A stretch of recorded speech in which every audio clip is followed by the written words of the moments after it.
Sure. Hello, everyone. Hello, everyone, and welcome. I just repeated myself. It's 1 o'clock in the morning. Welcome to Casual Rage, where we rage out in a casual fashion. Good evening, good morning, and Happy New Year to everyone. Everyone out there, I hope you had a better New Year than I did. It wasn't great. I've got playback again, as per usual. And welcome everyone. Sorry we weren't here last week for Casual Rage. I was raging out, sitting in a corner in the fetal position, hoping that something would fucking change, but nothing did. So let me welcome everyone first. Lethal, how are we this morning? I'm well, and congrats on 1,000 subscribers. Thank you. Yes, I haven't done a stream since 1,000 subscribers. Thank you very much. That was awesome. Yeah, We did the stream. I made it 3 times. Three times Yeah. I made 1,000 and they took them away and then bought them back and then took them away. But thank you everyone out there. The opportunity you missed, you could have done 3 streams. Did you see yeah, that's true. Did you see YouTube's response to the Twitter thread? Oh, I did, but I can't remember it. Oh, they were basically saying how this is normal for to get rid of inactive accounts and stuff like that. And I just wrote back going, yeah, this isn't normal when you gain 150 subscribers in a night and then you take away 150 subscribers. And I've got confirmation that they were actually active accounts because Geeky Pixie was one of the ones that was unsubscribed from me. She's had a rough luck lately. She's been unsubbed. She's one of the people that wanted to keep Cyberpunk on PlayStation 4 and they fucking refunded it for her and shit. She's like, what the fuck? I want my game. Now, I didn't actually tag this stream because I was too busy watching Cobra Kai and I really set this up really quickly. If everyone in the chat could tweet this out, like I've only got 8 people watching. Usually there's a heap more. Thank you all for being here, the 8 that are. But yeah, I need to tweet it out. It's also New Year's Day. It is also New Year's Day. There'll be a lot of people hungover actually because it's morning in the States, isn't it? Yep. Hey, how you doing there? Drunk. How are you doing there, Tuscan Bob loves Pedro? Pablo Hidalgo, Pedro, same shit, different smell. I fucking can't stand Pedro. Pablo's the man, though. Yeah. How you doing on this fine morning? So good I could cry. Right. I think there has been a bit of crying. I've cried a little bit, shed a tear here and there for Star Wars, and it wasn't for Luke Skywalker. But why do you like Pablo but not Pedro? I thought Tuscan Bob would like both, to be honest. Pablo seems to be a lot more competent than Pedro. I don't know. He's more consistent in his being a fuckhead. Yeah. And Tuscan Bob. Pedro every now and then does some nice things, and like Pablo's just pure evil. I respect that. He is pure evil. Can I make a suggestion? Can Tuscan Bob talk about himself in third person? Tuscan Bob doesn't like this. Tuscan Bob will try. That's good enough. Now, the first 2 comments, I don't know. I don't really understand, but 764, thank you for being here. Blake says, but Johnny Lawrence. G'day, Blake. Yes, but Luke Skywalker. The only thing that could make Cobra Kai better than it is Luke Skywalker. But I'll tell you what, Cobra Kai, I've watched 8 episodes. I've got 2 to go, and it is incredibly good. There are some bits, but I can't give too many spoilers because it has just dropped. There'll be a lot of people, I think, that haven't watched it. So I'll try and... I did write spoilers in the title, but I might actually try and keep spoilers out. But it is incredible. Any of it. Yeah, and I don't want to spoil any of it for you as well because it is good. And if you've been enjoying season 1 and 2, you're in for a wild ride. Grogu makes the bitches go, ooh. No, you said it wrong. It's Grogu makes the bitches go, ew. But that sounds like ooh, like you're saying ooh, like get away, ooh. No, it's like ew. Lord Vader, hello. I just want to say about Cobra Kai is that it's really awesome that Netflix has it because, nothing like getting a coupon to watch Cobra Kai for free whenever I buy cuties. I cancelled my Netflix, but then I ended up getting it back. Cobra Kai. That's what I did. Yeah, see, he just muted himself and he's sitting there going, fucking Rhino, he's a dickhead. Absolute fucking dickhead. Red, yes, good morning and Happy New Year to you as well.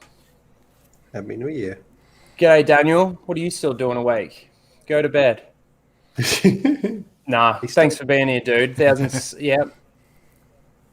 I don't know about that. Long boy special. Hey, did you see Lyndon's? Did you see Daniel's? I should have say meme with me.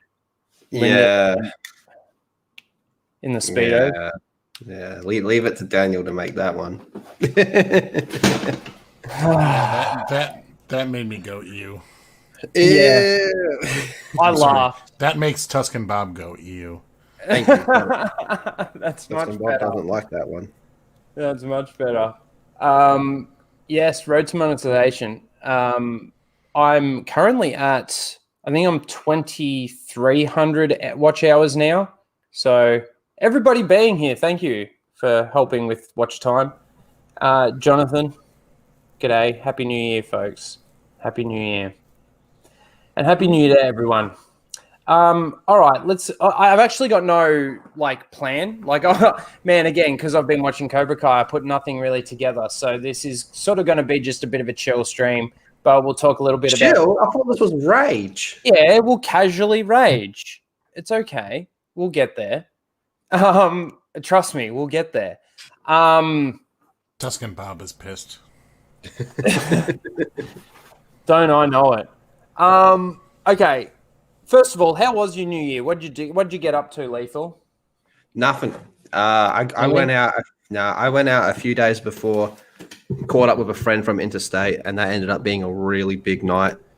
And then a few days after that, so a few days before New Year's, I lost my wallet that had my cash in it. So I just sat down and was being a salty, angry person on New Year's Day. Oh, I was a little bit salty on New Year's Day. Yeah, I'm still salty. Yeah. Couldn't tell. Yeah. Couldn't tell? No, you hit it very well. Good job. Yeah, thanks. How was your New Year's, Tuscan Bob? Can you disclose how good it was? Tuscan Bob didn't do shit, so it was great. Sounds good. Tuscan Bob played a lot of Cyberpunk. Did you? I played a lot of COD.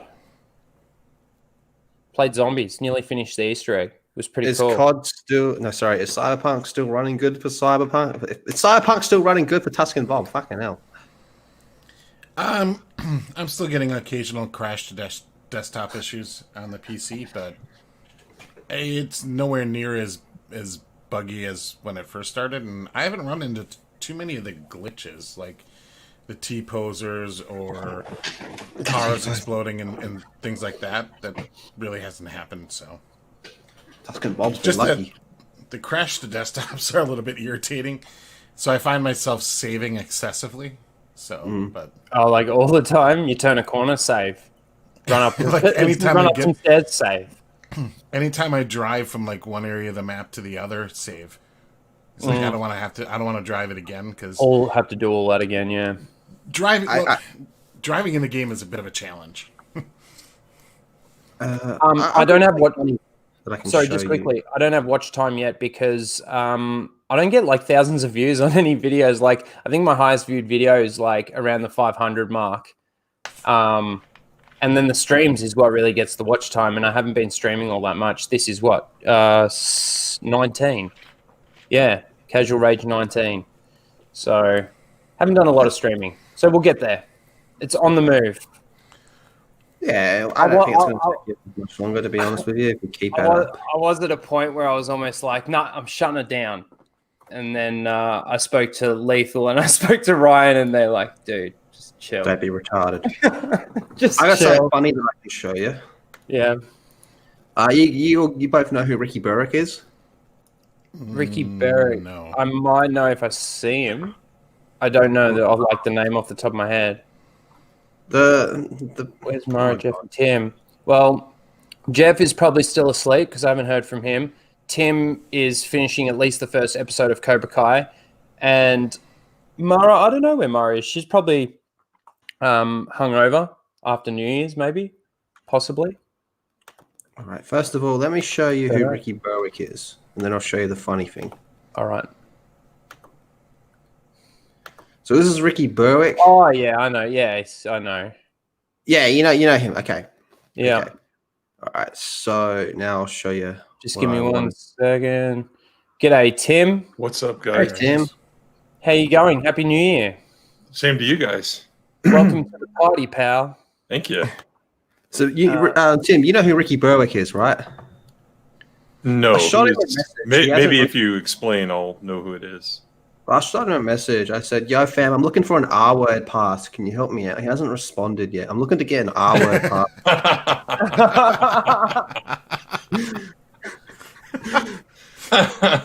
Good luck. Yeah, if he sees it, I think he'll help me out. I'd really like an R-word. That's funny as. Nicely done. Oh, you still sharing? No. Now, I just want to point out, thank you for being here, and we're going to probably talk a little bit non-spoilers in regards to it, because I know Tim's only watched one episode. Yeah, it was great too, by the way. Yeah, Lethal hasn't watched any of it yet, and I've still got 2 episodes to go. Yeah, so we probably won't get too much into it. I'm going to give my thoughts at least on the first 8 episodes without trying to give too much away, but it is unbelievably good, fun. Like there are moments where it's like, oh, like come on, but like again, the story behind it, the writing's so good in this, unbelievable. Some of the best television I've seen in a long time, and they do nostalgia right. They do, don't they? Mm-hmm. Oh man, this episode is full of nostalgia, but I love. Oh man, I actually kind of wish I could talk so much more about it, but it's 3 seasons in. How much more nostalgia can they throw at you? Man, it's incredible, though. It's actually incredible how much. It's not member berries, though. That's the difference. It's not member berries. It's actually fits within the writing and within the story, and it's just like even. Well, we all know that he goes back to Okinawa. So when I've seen that episode, we all didn't know that, but it's in the trailer. It's in the trailer. So anyway, I plan to watch the show the day after. Listen, never, so Tuscan Bob, I know. Yeah, exactly. So shut up. You can have your gay karate show. It's okay. It's okay if you like it. Oh man. I don't know what to say to that.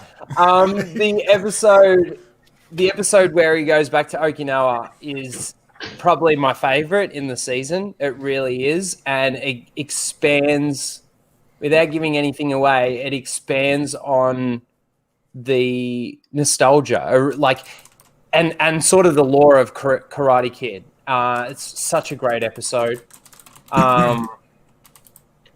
Seeing those characters come back as well, really, really, really awesome. Now I don't know. The other thing too is one thing I don't like is dropping the entire season at once. I will say that.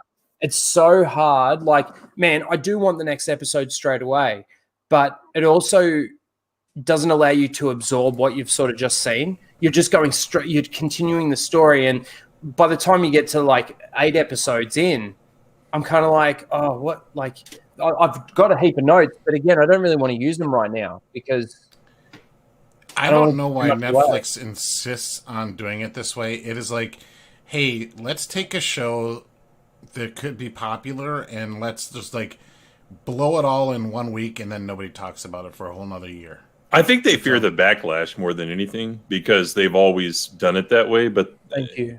There's a difference between a show like this and their own shitty ass shows that they produced since day one. Right, but like, yeah, just Like Hemlock Grove, who gives a shit if those are all out at once? But this show here, and here's what I was going to add on to what Rhino said.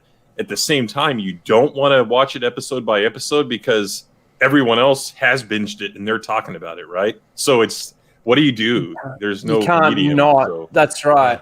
See, I would have loved to have watched episode 1, actually sat down and done a review for episode 1, and then done the same for episode 2. And I'm probably still going to do that. I'll just drop them. Like, again, everybody's going to watch it all, but I feel like breaking it down into those, like, there's so much in, which episode was it?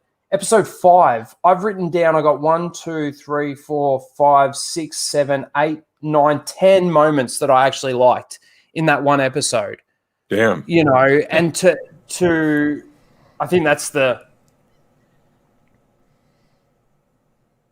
even the Okinawa episode either. How many are there this season? 10. There's 10 for every season. 10 episodes. Well, can I just say that, you know, before we get too far into it, that Tuscan Bob wants to put it out there that if you insist or like binging shows and insist that they all come out all at once, that is not okay. You are ruining entertainment. You are a fucking loser. Put one in the chat. Right. Put one in the chat if you like them being all dropped at once, please, so we can see who's the fucking losers. No. If you want to watch them all at once, just wait till it's all out and then binge it all at once. But I do agree. Like, again, the binge thing, that's wait until every episode comes out. Wait the 10 weeks and then binge it if that's what you like to do. But I completely agree. The whole idea of dropping the entire season at once, I don't know why they think that that's better as well, because like everyone says, it maintains subscription for 10 weeks, but it also allows people to absorb the entertainment a hell of a lot better. Well, and talk about it and build up anticipation for episodes. Correct. Yeah. What you're doing is you're spreading out that hype over the course of however many weeks because of how many other shows. And it's not even to say that you have to even do it weekly. You could release it bi-weekly if you want to, or 2 episodes at a time. But just to drop the whole thing at once, it's the entire hype, all the talk, it's all going to be over. Nobody's going to give a shit about Cobra Kai in 2 weeks.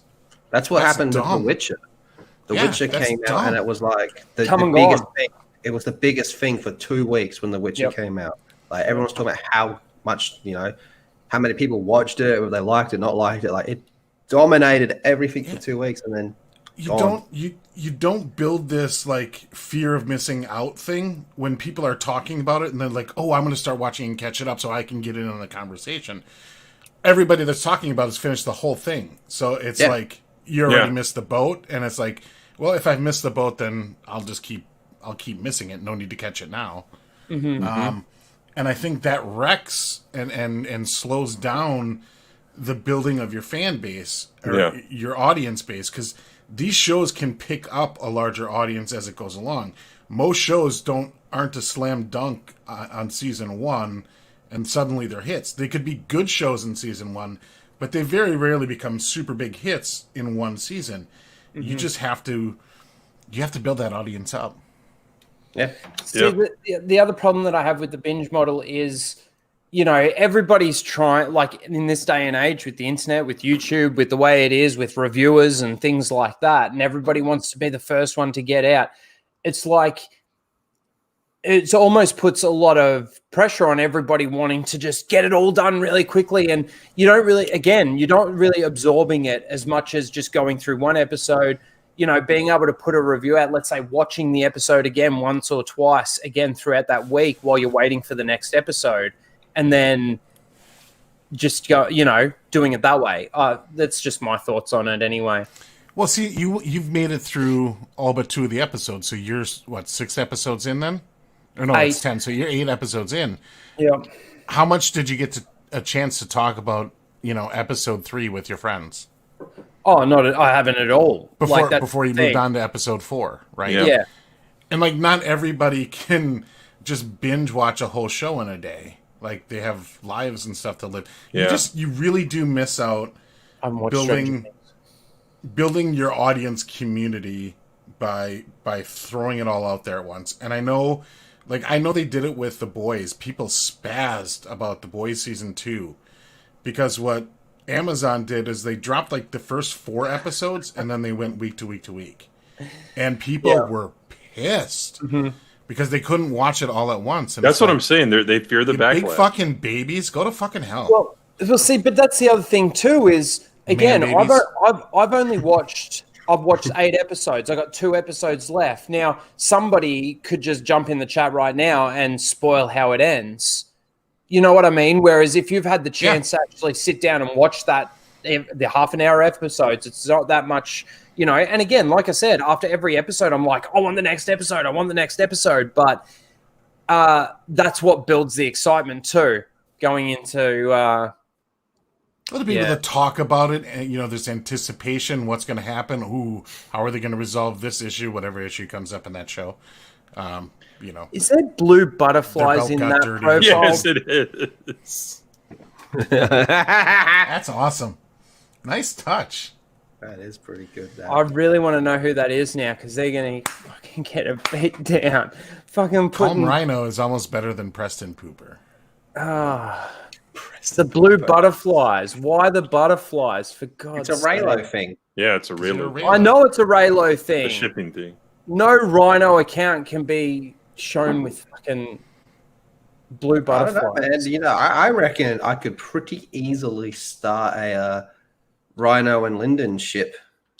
Oh man, I reckon I could start that pretty easily. What, a raging hall or a Lyndon Rhino? Lyndon Rhino, that doesn't work. Lino. No, let's not go into it. Let's not create Rhino Hall. on my own Rhino fucking Hall. show. Let's stop now. Lethal, shut up. I think I can do this. No, let's move on. Going on with like what Tuscan Bob was saying, there is an argument for both sides. I think personally, I prefer weekly, just because it's easier to get spoiled. I mean, for all we know, someone's binged all the Cobra Kai right now, and they can spoil it whenever they wanted to. Mm-hmm. But it more importantly than that is it builds hype. That's the main thing. Oh my god! Yeah. And it maintains relevancy for a longer period of time as well. That's awesome. Is his dick hanging out? That's Daniel. That's got to be Daniel. Is it though? Because he's right there. I don't know. I don't know how having wait, you can't have 2 browsers open? Everybody thinks that Calm Rhino is me. It's not me. And there's Melancholy. I did see that Melancholy Rhino.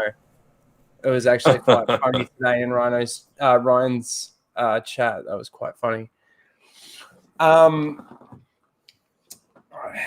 can I talk? It's so hard to talk about something without giving too many spoilers. I will say this. Right out of the gate in the very first episode, Cobra Kai did tracking fobs better than Star Wars did. They explained the tracking fobs. So yeah, if you know what I'm talking about. Yeah, I do. Man, it's all right. It's where it's culminating to right now. You can see it coming a mile away. Look, let me just say, what's that buzzing noise? Can anyone else hear that? Yeah, I can hear that. That's better. What was I saying? Tracking fobs. Yeah, tracking fobs and Cobra Kai. Yeah. Oh, you see where it's culminating to now. Stop with the buzzing. Whoever's doing that. Greg's doing it on purpose. It's 1:30 in the morning. I can't have these kinds of distractions. I honestly can't. Have you finished it already, Stephen Walton? This is the other thing too, is they released it at such a time where doing my stream at a normal time, I wouldn't have been able to do it if I started watching it from the moment it came out. Right. There's so much to go through. I did want to say something. Hold on. Let me just check my notes. Talk amongst yourselves for 1 second. I think I'm going to go back and rewatch the first one. with my wife, and then I'll just kind of watch them when I can. I'm just not a person that has hours to devote to binging, and I don't say that to make myself sound all important, but I just don't. I don't have time to sit for 3 hours and watch one show. Yeah. There's just too much going on in life, but I will, maybe knock out a couple together here and there, and by, I don't know, the end of January, I should have it done. Maybe the middle of January, because there's only 10 episodes and they're 30 minutes long with the credits. So, oh yeah, I think gun to my head, I'd say weekly releases. I just find it easier to do stuff. Then. Yeah, absolutely. Yeah, that's another word, absorb it. Because a lot of people want to rewatch stuff as well. Yeah. So Stephen Walton's finished it. I've got 2 episodes left. Again, I couldn't get through it. How did you get through it by now? Like, I haven't stopped watching it since Ryan's stream ended. It came out like half an hour before he ended his stream. Do they have speed options in Netflix? I didn't think so. I think you can watch it at like one. Hold on, there we are. By the way, Australia Netflix does have The Office, motherfuckers. So lick my balls. Let me see as I click on The Office and see if there's a speed option. There is. You can watch it at slower. Yeah, I thought so. Because I thought I read a whole article about 6 months ago on, hey, please stop watching our shows in high speed. So I can't remember who wrote it, but I remember reading it for sure. I didn't even know it was an option. I don't think I would do that, but I know some people just want to, binge. They got to get those numbers up. Those are rookie numbers type of thing. They know everything. They know if you're watching at fast speed. They know if you're watching the whole episode. They know if you're watching just, one particular part, whatever it may be. They know, man. They know everything. And that's why whenever you go into like a Snyder account, we're all saying, watch the whole fucking thing, just show mad support for it. Even if you're asleep, just put it on loop or some shit. Yep. Okay, the one thing I can sort of say, which doesn't really give anything away, is my favorite 2 characters in this season is definitely Johnny and Miguel. Everything that sort of happens is really, really, really good. And there's some really funny moments. It's where your comedic relief comes in. There's a couple of really emotional moments, and it cuts straight back to them, and it makes you laugh almost straight away. Like really good transitions between like making you really feel something and really making you think about the episode, and then bringing it back to that lighthearted, kind of just happy watching, as opposed to being like really deep. So I thought that was really good. There's a lot to do with Kreese in this season. Nice. He's like, it goes into his backstory a little bit, and nice. you do have sort of flashbacks to, well, everyone knows he was in Nam, so I'm just going to say that it goes to a couple of flashbacks in Nam and gives a bit of backstory on him, which was really good as well. Really starts to, I just lost a couple of viewers. Maybe I gave a little bit too much away. Sorry guys. If I do give a little bit too much away, it's just so good, and I just want to talk about it. But again, I don't want to spoil too much. I shouldn't really talk too much about it.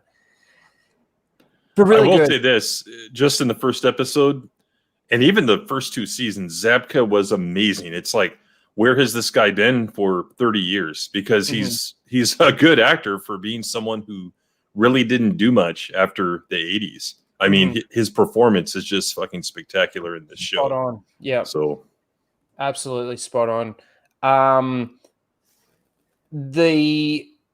will say the bits that I kind of really didn't like was like how Cobra Kai acts.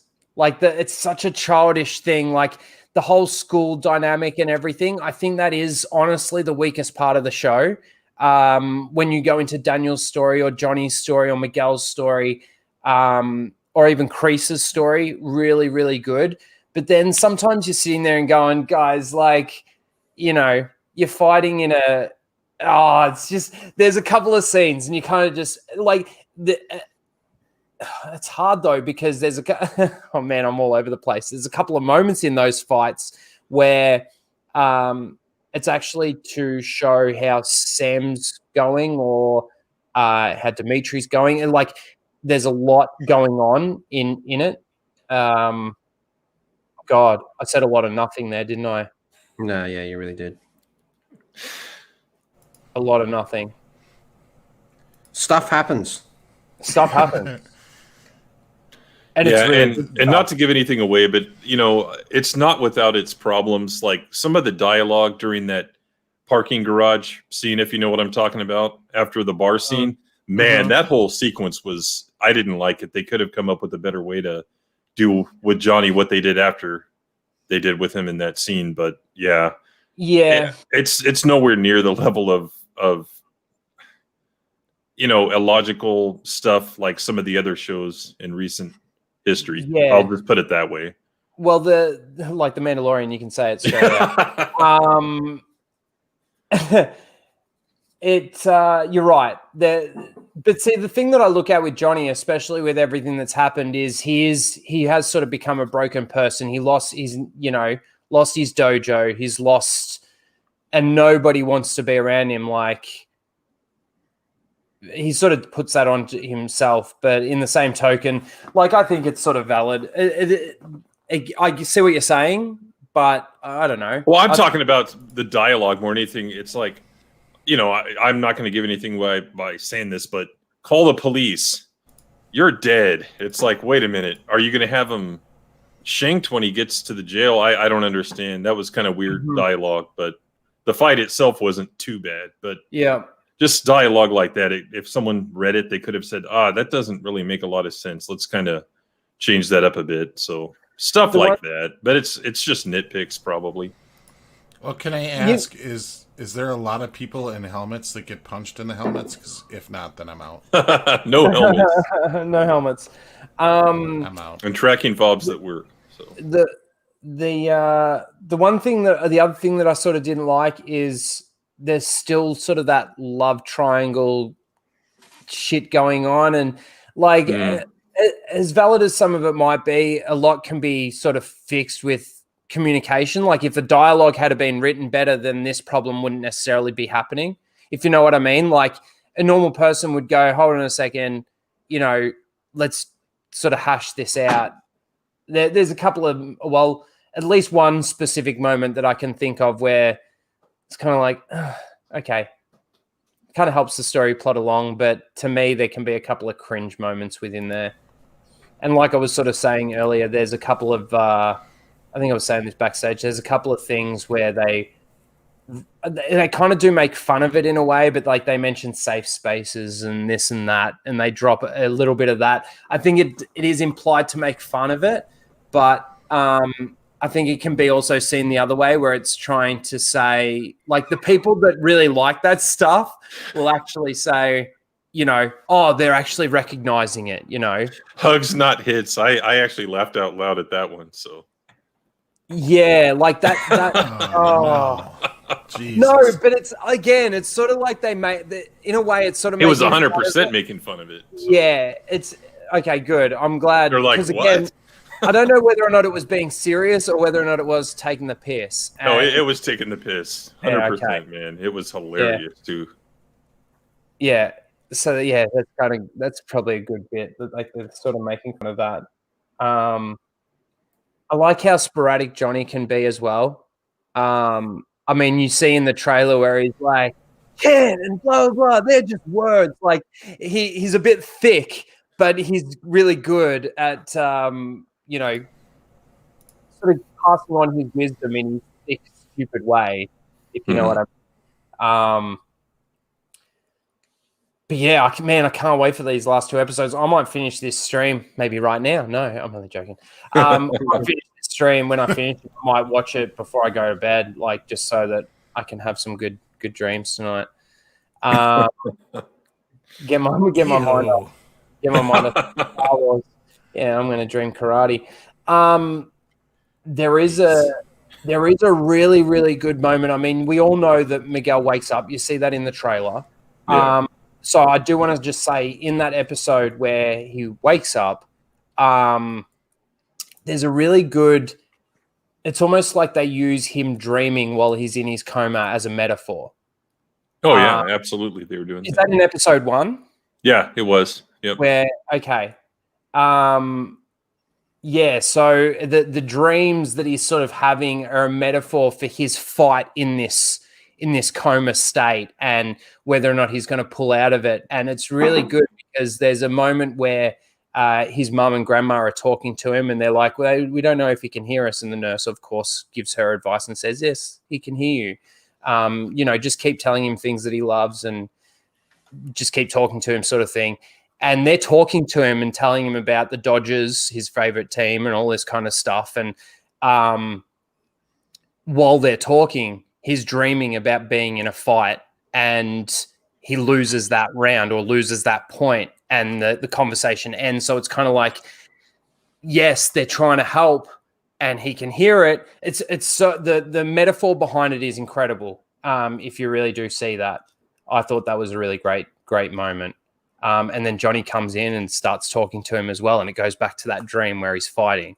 And as Johnny's talking and sort of it's giving him strength and you can see him getting better in the fight, but he still loses. And then anyway, I'm not going to say any more about that. We just lost 5 viewers. Yeah, I know. I'm probably going way too much. I think people are popping in and out. Well, it did say spoilers in the title. Yeah, it does say spoilers. Spoilers. So. Oh, you didn't put it in all caps. That's the standard, man. Yeah, I'm kidding. Man, it's so good. It's so good. Like again, like the contrast to Star Wars. I wish Star Wars could be this good. I really do. Yeah, I know it's a joke. This is what I thought we were going to get in 2015. Never gonna happen. So did I. Imagine how good, like, you've just watched this first episode. I mean, even the first 2 seasons of Cobra Kai. Oh, yeah. Great.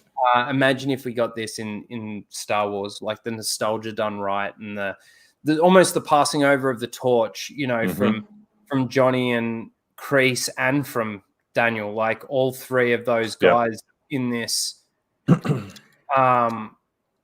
And they're setting up so much more. And then, of course, everyone knows, if you've seen the trailer, Chosen comes in and Kumiko. Kumiko?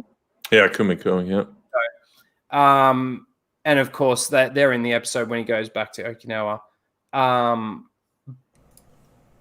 But even those, like that episode probably was the most emotional, like in regards to what they're talking about with Mr. Miyagi and stuff like that. Great episode.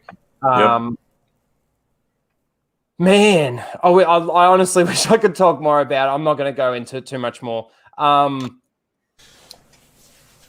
you really not going to watch it, Tuscan Bob? Never, ever. Why? Are you just not a Cobra Kai or a Karate Kid person? Did you ever watch Karate Kid? I have zero interest in what happens to Johnny and what's his nuts. Daniel. Just Daniel San. Like, I watched Karate Kid back in the day when I was younger. I have no interest in watching them as adults. It's just not interesting to me at all. And you recommend it, so there's that. I hate this whole fucking meme thing or whatever it is that you've created where anything I recommend, it's like anything I like now, I've got to say basically I don't like it and not to watch it, and then he'll watch it. No, not really. Like, what have you said that you didn't like that I did watch out of, like, spite? Nothing yet. Okay. So the meme really isn't that accurate. No, but it's, like, ridiculous how you just won't watch anything that I sort of recommend you to watch. See, for me, it's the opposite. Like, there's Star Trek and Star Wars and stuff like that I really love, and I have it at the top. And then as for I guess, like, science fiction and fantasy type stuff, like, Karate Kid might be number 1 because I've watched the first movie probably 150 times in my life, maybe more. So wow.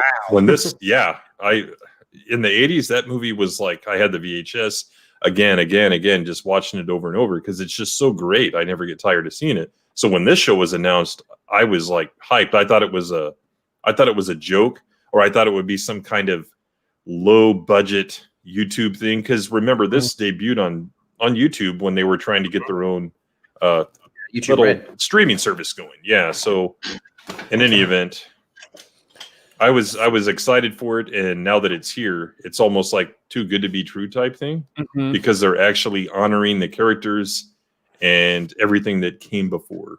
Yeah. So now Will just showed up in the chat. Hey, Will. He's said fucking timing, and he just finished it. Again, I've still got 2 episodes to go. Tim's only watched episode 1. Lethal hasn't watched any, and Tuscan Bob will never watch any. Well, I said earlier the day after never. Yeah. the day that never comes. I don't understand. I just have zero. I'm sorry. I don't want to watch it. It's zero interest to me. What about you, Lethal? Are you a pretty good Karate Kid fan? Guy? Yeah. Yeah, I just haven't had a chance to watch it yet. Okay. Like when the stream ends, I'm going to start watching it. Nice. But have you were you always a bit of a Karate Kid fan? Did you enjoy the movies? I wouldn't say I was an Uber fan or anything like that, but I always liked them. Yeah, okay. I mean, the only one that I thought was outright terrible was the Jackie Chan one. I'm not watching it. It is horrible. It's not super bad. It is bad. But the one thing that really destroys the movie is the final kick. Like, you know how in Karate Kid you've got him doing the crane kick in the very last, point in the very last fight and all of that sort of thing. That's a really in the next movie. It's like an amateur kick. Anybody can block. Yeah. Okay. Not anyone, but listen. Be quiet, saying, Mr. Continuity, Mr. Lore, crane kick, the ultimate karate move, and is like just laughably brushed aside in the second movie. The great thing about this episode that they have in this actually gives you a little bit of insight to how that person possibly could have been one of the only people out there that could block this kick. Nice. But watch the kick. It's pretty telegraphed. Like, I don't understand how it fools anybody on Earth. Yeah, how it's the unblockable kick. No, I get it. Listen here. Listen. Look here. Look. Listen. I like the first movie, but come on, that kick is not like. I think I could. All right. Thank you. Fuck off. Gatekeeping him, Rhino. You're gatekeeping him. Sorry, man. No, go on. Honestly, go on. I was being funny. As soon as you see somebody go into that ridiculous stance, you're like, okay, I'm going to step 3 steps backwards. Mm-hmm. I beat you. See how long you can stand there in that pose. But dude, you could say the same thing for the drum technique. Essentially, you've got to walk into the drum technique for that to work. Yeah, it's kind of stupid. You know what I mean? Like, I get it. But it's still fantastic. And again, like I said, the episode where he goes back to Okinawa really does give. It wouldn't even be the stormtrooper. Which stormtrooper? The yes, it fucking would. Disney stormtroopers? A crane kick would defeat a stormtrooper every day of the week. No way. No. Yeah. Way. Even a stormtrooper could dodge that motherfucker. Man. If it was Danielson and he was running towards a stormtrooper with a blaster pointed at him, he'd probably decide to shoot the sky a couple of times, wait for Daniel to come in with a fly kick to the face. And with that one fly kick, he'll break his helmet and mash his face. That's not the crane kick, though. So what is Daniel going to do? Charge in towards the stormtrooper, stop, do the pose, and then do the kick? Yeah, and the stormtrooper would do. That's right, and the stormtrooper would do nothing. I think the stormtrooper would actually win. He'd probably do a couple of spins on the spot, just sit there and spin it around and around, wait for him to come right up to him, and then fly kick to the face, crane kick.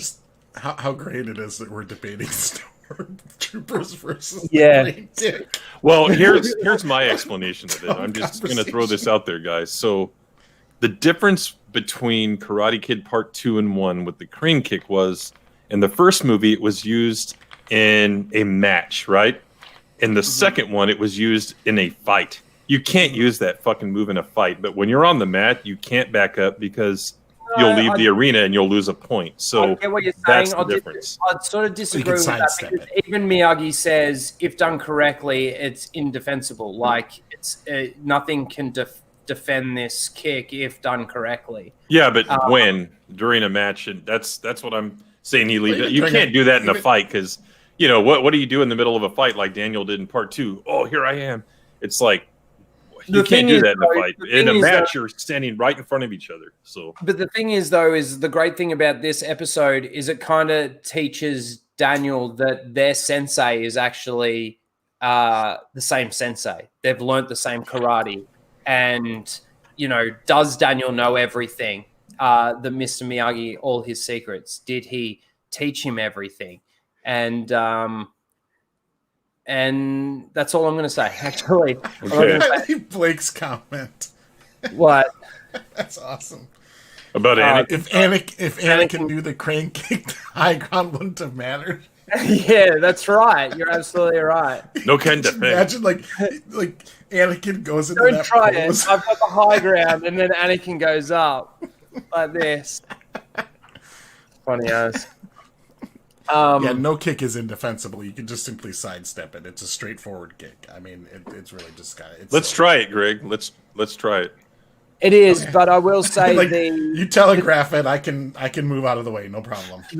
Let me just say, I have a lot of reach, so the Jackie Chan one is definitely worth where he does this backflip thing, right? And you can tell that the guy that Jaden Smith is on like wires. You can. It's Scientology. The kick is ridiculous. It is because he does this thing. He does this thing where he does the snake thing right at the end of it. The power of Xenu. Oh man, that's their god's name, right? I don't know. Something like that. I think it's Xenu, and he lives in a mountain under a mountain up in Australia, up in Alaska, I think. So. If you get your hands on some of those documents, there's some crazy shit in them. Probably everywhere. And he has B-52s. Yeah, you should see the kick. Actually, let me see if I can. I wonder if I can bring it up on YouTube. Talk amongst yourselves, people, while I try and find this final kick from Tuscan Bob. What's Tuscan's Bob favorite dinner? Favorite dinner? Yeah. A medium rare ribeye. Well, Tuscan Bob lives on the expensive side, doesn't he? Fuck yeah. He can afford it. I mean, he just raids moisture evaporator farmers. And I just want to steals their water. I just want to apologize for our religious discrimination with those disparaging comments against any Scientologists in the chat. So, sorry, guys. All right, I'm sure they'll come after you. Please don't sue us. Hail Xenu. Glory to Xenu. I'm sure they'll come after you, man. And his B-52s. All right, I found the fight. I've just got to find. Here we go. That isn't it? Here we go. I want to make love to you.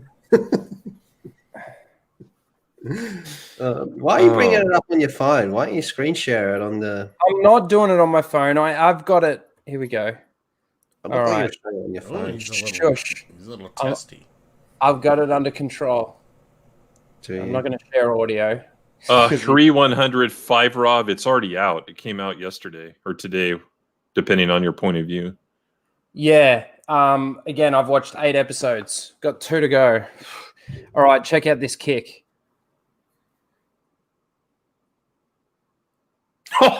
So that's like a Pele kick. That's a Pele kick. That's literally what they call that. Show that again.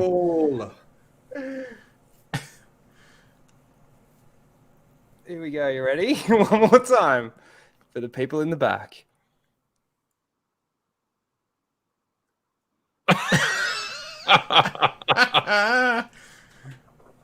Honestly, that is probably the worst. Like, it's bad, man. Like the I think I know one that's worse. They do other parts of that movie not too bad. Like, there are some good bits in it, But really, that kick right at the end just lets everything down. Anything that is good in that movie gets completely destroyed by that one scene. That was pretty bad. It's like he paused in midair.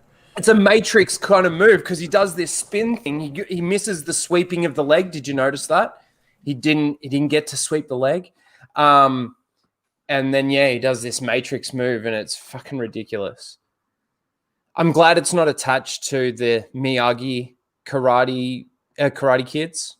You know what I mean? There's a Karate Kid multiverse? No, this is just not connected. It's like a between worlds. It's kind of like they tried to do a remake of Karate Kid 1 with this, and it really they did a really bad job of it. Hey, I got a clip I can show. I thought you'd like that. Let me show you where they got this from. Lethal, are you sharing? Yeah, I am. Okay, let's do Lethals first. I haven't seen these. I haven't seen many of these movies, but I've been shown this, and this is brilliant. Oh, don't go too much if you're sharing volume, especially. Oh yeah, that was like the Ultimate Warrior's blind shoulder block. I remember. Yeah. One more time. Oh, it's a. Yeah, it's not clipped directly from the. Yeah. Look at that. Like how, like Vin Diesel can fly. Can I ask, when they're actually editing these things, surely they go, that looks so bad. Like we got to fix that.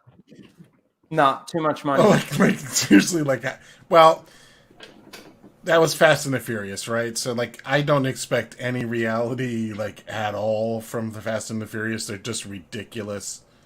But Tuscan Bob, you got to remember, it's all Popcorn. family. Yes, it's all about family. So there's, you guys probably know more about this than us Americans, but Pele was a soccer player in the 60s, 70s from South America, and he did that kick. So this guy AJ Styles, this wrestler, he does the kick. So it's exactly like what we just saw. Yeah, but see that oh, that is a sell if I've never seen one. What did he just do? He kicked it himself. He's not even in the back room anymore. Yeah, he closed the window. He closed the window. He'll be back. Yeah. That is quite a sell job. You eat it yourself? I did. Yeah, that was so phony. But yeah, that kick looks bad. But see, that looked better than how it looked on Karate Kid. It's like he's floating through the air. Yeah, it looks like at least that was because in wrestling they actually do make contact and hit each other to sell it. Funny as. I mean, wrestling is more realistic than movies, especially fight scenes in movies. But I was gonna say about Fast and the Furious, like you can have ridiculous, over the top popcorn action flicks, right? And you can't. I would never try to criticize them on the same level as I would something that is sold as grounded, or something like a Lord of the Rings, or something that I hold in high esteem. I recognize them for what they are. Mm-hmm. They're just dumb popcorn flicks, which is the direction that Star Wars is going. Because you're just going to get very hollow plots. Very simple, low dialogue, dumb action. Mandalorian. Well, all right, let's talk about some Star Wars. We're going to have a Star Wars, just a general chat. I want to definitely. This is a role difference. I'm bringing up Star Wars instead of you. Yeah, incredible, amazing. He subverted my expectations. Okay. I want to just ask Lethal, first of all. Hi. How have you... Yeah, good, mate. How have you been seeing all of this stuff outside looking in? Because you're the guy that obviously doesn't care about Star Wars anymore. You don't watch any Disney Star Wars. I got rid of my movies. I got rid of all movies. I'm out. Yeah. So basically asking you this question is almost irrelevant because you're just going to say I don't care. But can you elaborate on not caring? And what? Well, On a scale of 1 to 10, how much do you don't not what's care? the level of not caring? I got rid of my movies. Yeah. I guess I'd No, but I want to ask from the outside looking in now, how do you feel about all of this stuff going on with Star Wars right now? It's the same. Nothing's changed. It's still the same. I mean, High Republic starts in a few days. Mm-hmm. I mean, can you be more specific? Like, in what regard? Well, okay. Obviously, I'm on the side of Star Wars right now where I don't think anything's changed. And I feel like the people that are being praised for the creation of The Mandalorian are not doing as much damage, but they're still doing damage to the brand of Star Wars and the laws and all of those other little bits and pieces that go along with it. And that's how I see it. And there's people out there that are they're saying that they see the problems, but they're also in the same token praising Dave Filoni and Jon Favreau. And I can't give them praise for what they've done. That's nothing new. TCW. Yep. This is nothing new, Rhino. This is nothing new. I mean, if people like it, they like it. There's nothing wrong with that. Star Wars fans are pretty easy to please at the end of the day. And to see people actually happy about it for once, I think is a good thing. But yeah, no, this is nothing new. Nothing new at all. You yourself a TCW fan. I sit down and watch TCW and grind my teeth going, what the fuck is this? Me too. But a lot of people really like it. Okay, whatever. I just feel like, you know, when we had George's Star Wars, he was able to sort of, I've said this before, he was able to do Star Wars for the normies, but he was also able to leave lore and continuity, at least in somewhat in place, to be able to give that to the super fans, the ones that do deep dive into the lore and all of these other bits and pieces like myself. Was it but Clone Wars did destroy Mandalorian lore for sure. No, yeah. This is the thing though too, is you said that I liked Clone Wars, and yes, I did. And the key word there being liked. Since you've pointed out a lot, and since reading the EU, I've lost a little bit of that love for the Clone Wars. Yes, there are some good moments in it, but overall, when you look at what Dave Filoni has done to certain characters within that, and also especially in the later episodes, what he did with some of the lore things. And again, we're looking at the Darksaber now, and it doesn't add up with what he created in TCW. And now I'm starting to see the issues with it. You know what I mean? And it's kind of like I was saying this on the Raging Geek Jedi show. It has kind of taken away a little bit of my enjoyment from TCW, hearing what you guys have said, but that's because I can't deny what you've said to be true. Do you know what I'm saying? Yeah. Like, I can see the logic in what you're saying. So it's kind of like, okay, all right, I get it. And probably isn't the best Star Wars, you know, and that's takes away your enjoyment because you can notice the errors in it. Correct. Well, you must hate the prequels then.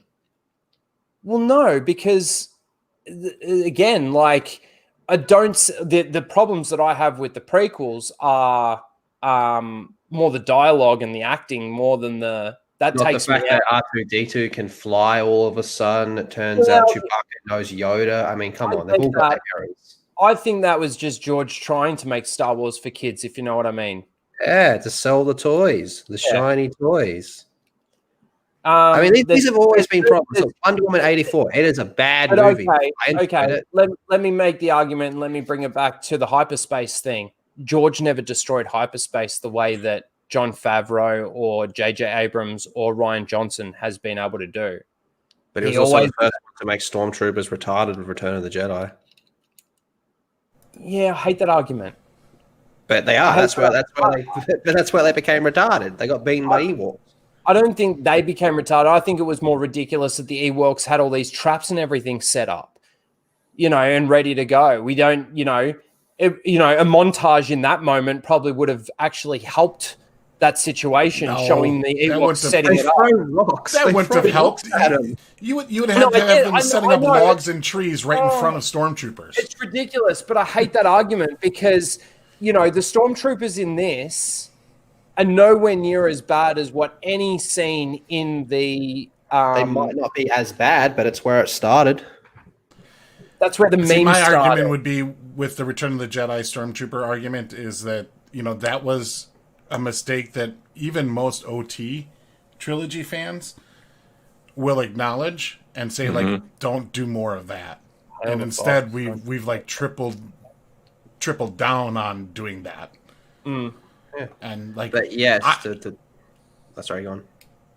I would just say, like, you know, there's things that George did that were not good. Like, just because he did them, I don't think we should repeat those mistakes.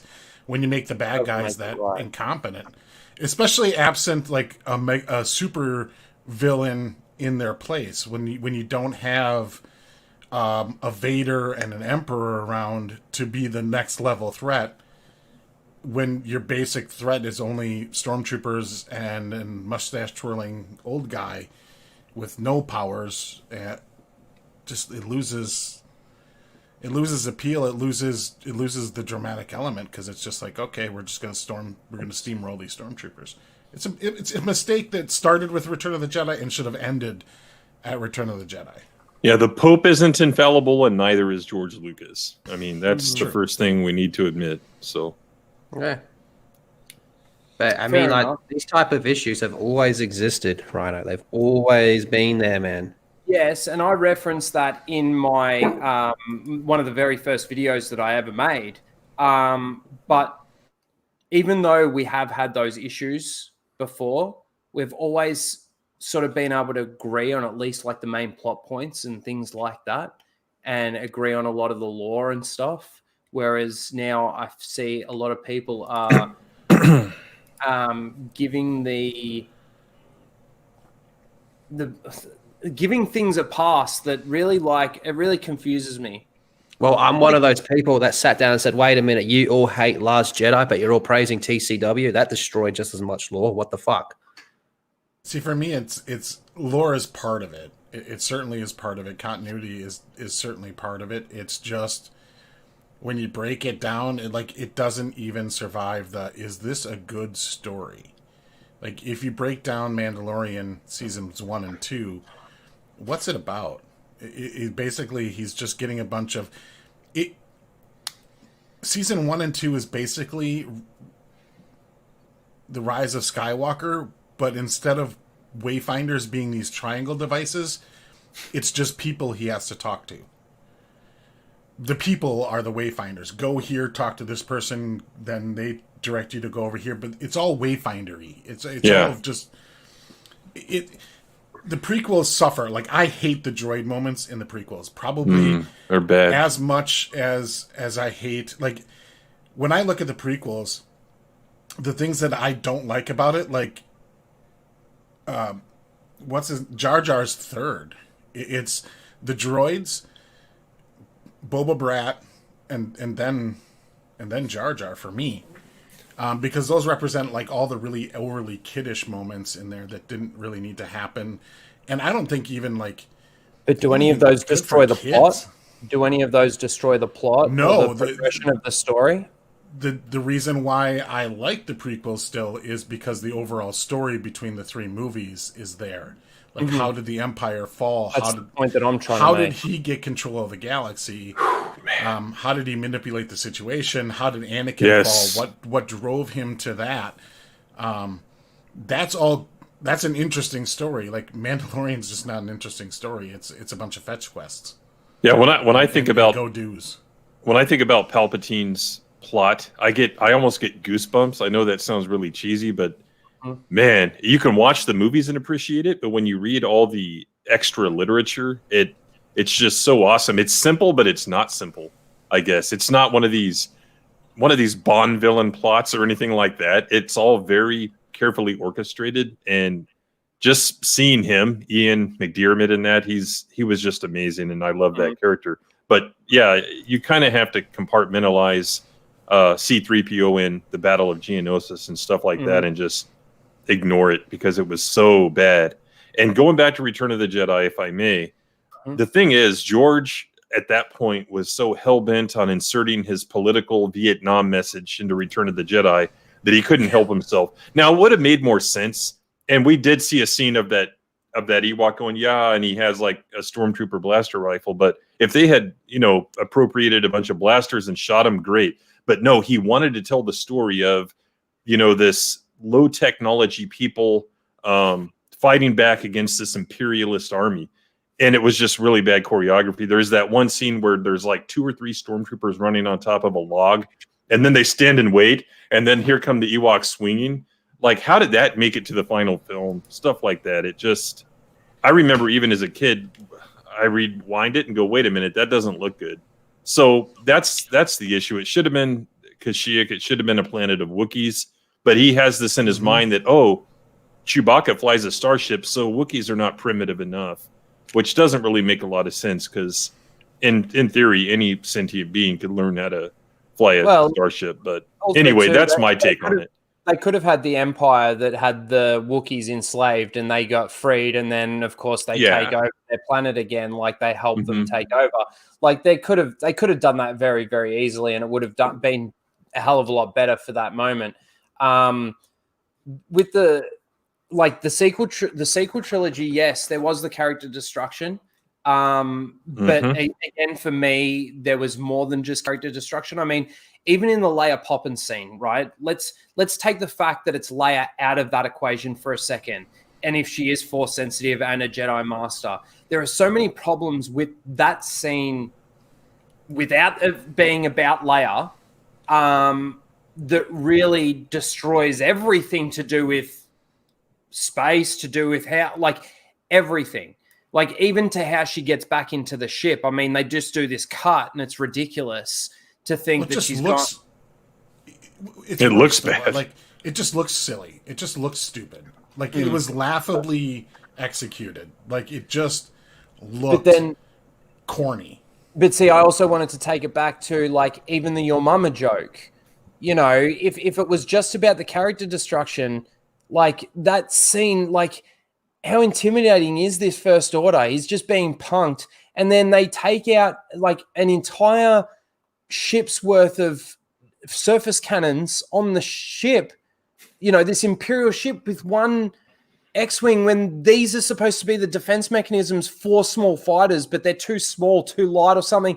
It wasn't. Oh, in that movie, his ship was too fast because he hit the turbo boost button. He was in like the Knight Rider kit version of an X-Wing, and he hit the turbo boost. See, again, it's not that those problems didn't just come down to the character destruction, and that's actually, I'd like to make a transition into the rumors going around right now about them redeeming Luke Skywalker. Because the first one that I've been hearing, wasn't Luke Skywalker always a communist? What? Luke Skywalker's a communist. Okay. I don't know where you got that from. Left field. Left field. All right. Really? You don't remember that part where he goes up to Han Solo and says, "Da, comrade"? Wow. You might have been watching the the Soviet Russian cut of the movie where they tried to turn it into propaganda or something. Oh, that explains. That would be funny. That would actually be a funny cut of the movie. Is like from the Empire perspective as a propaganda film. Luke Skywalker is a communist. God. Man, all right, let me move right along with that. So I want to talk about, thanks, Lethal. I want to talk about these rumors. The first one that was going around, I think it's more come from a place of hope. I mean, I haven't seen this really. I've only heard it from Doomcock. It's wishful thinking. And that's the world between worlds. Now, I know that there's people out there that call it the Veil of the Force.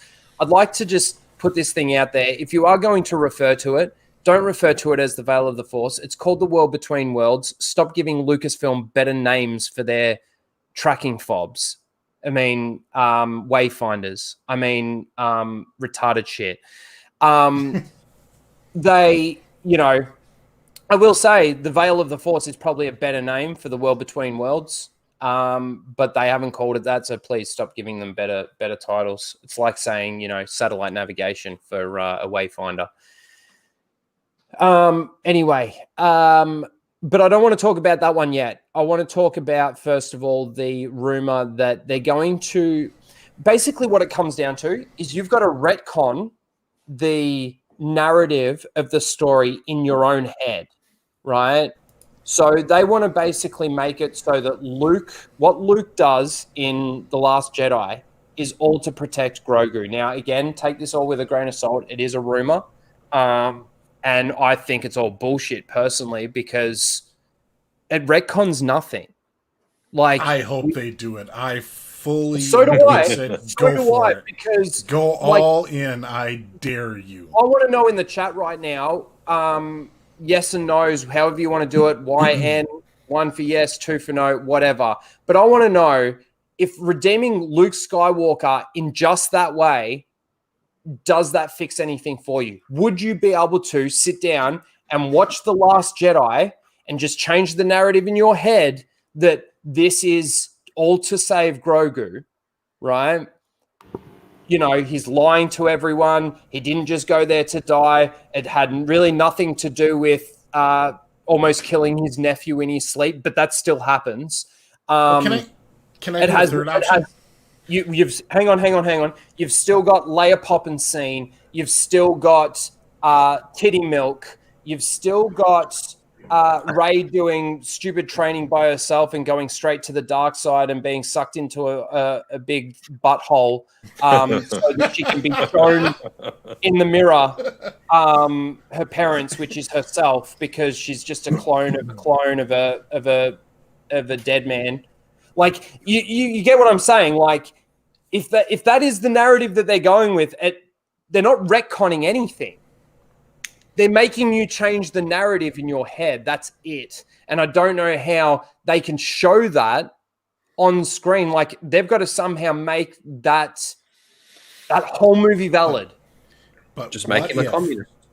But what if, now hear me out, they go through and they actually show the vision Luke saw of Kylo. And it was him killing Grogu. And it was Ben Solo diddling Grogu. Oh, wow. Oh, my gosh. That would justify the lightsaber strike, would it not? Be like, this fucker's gone too far.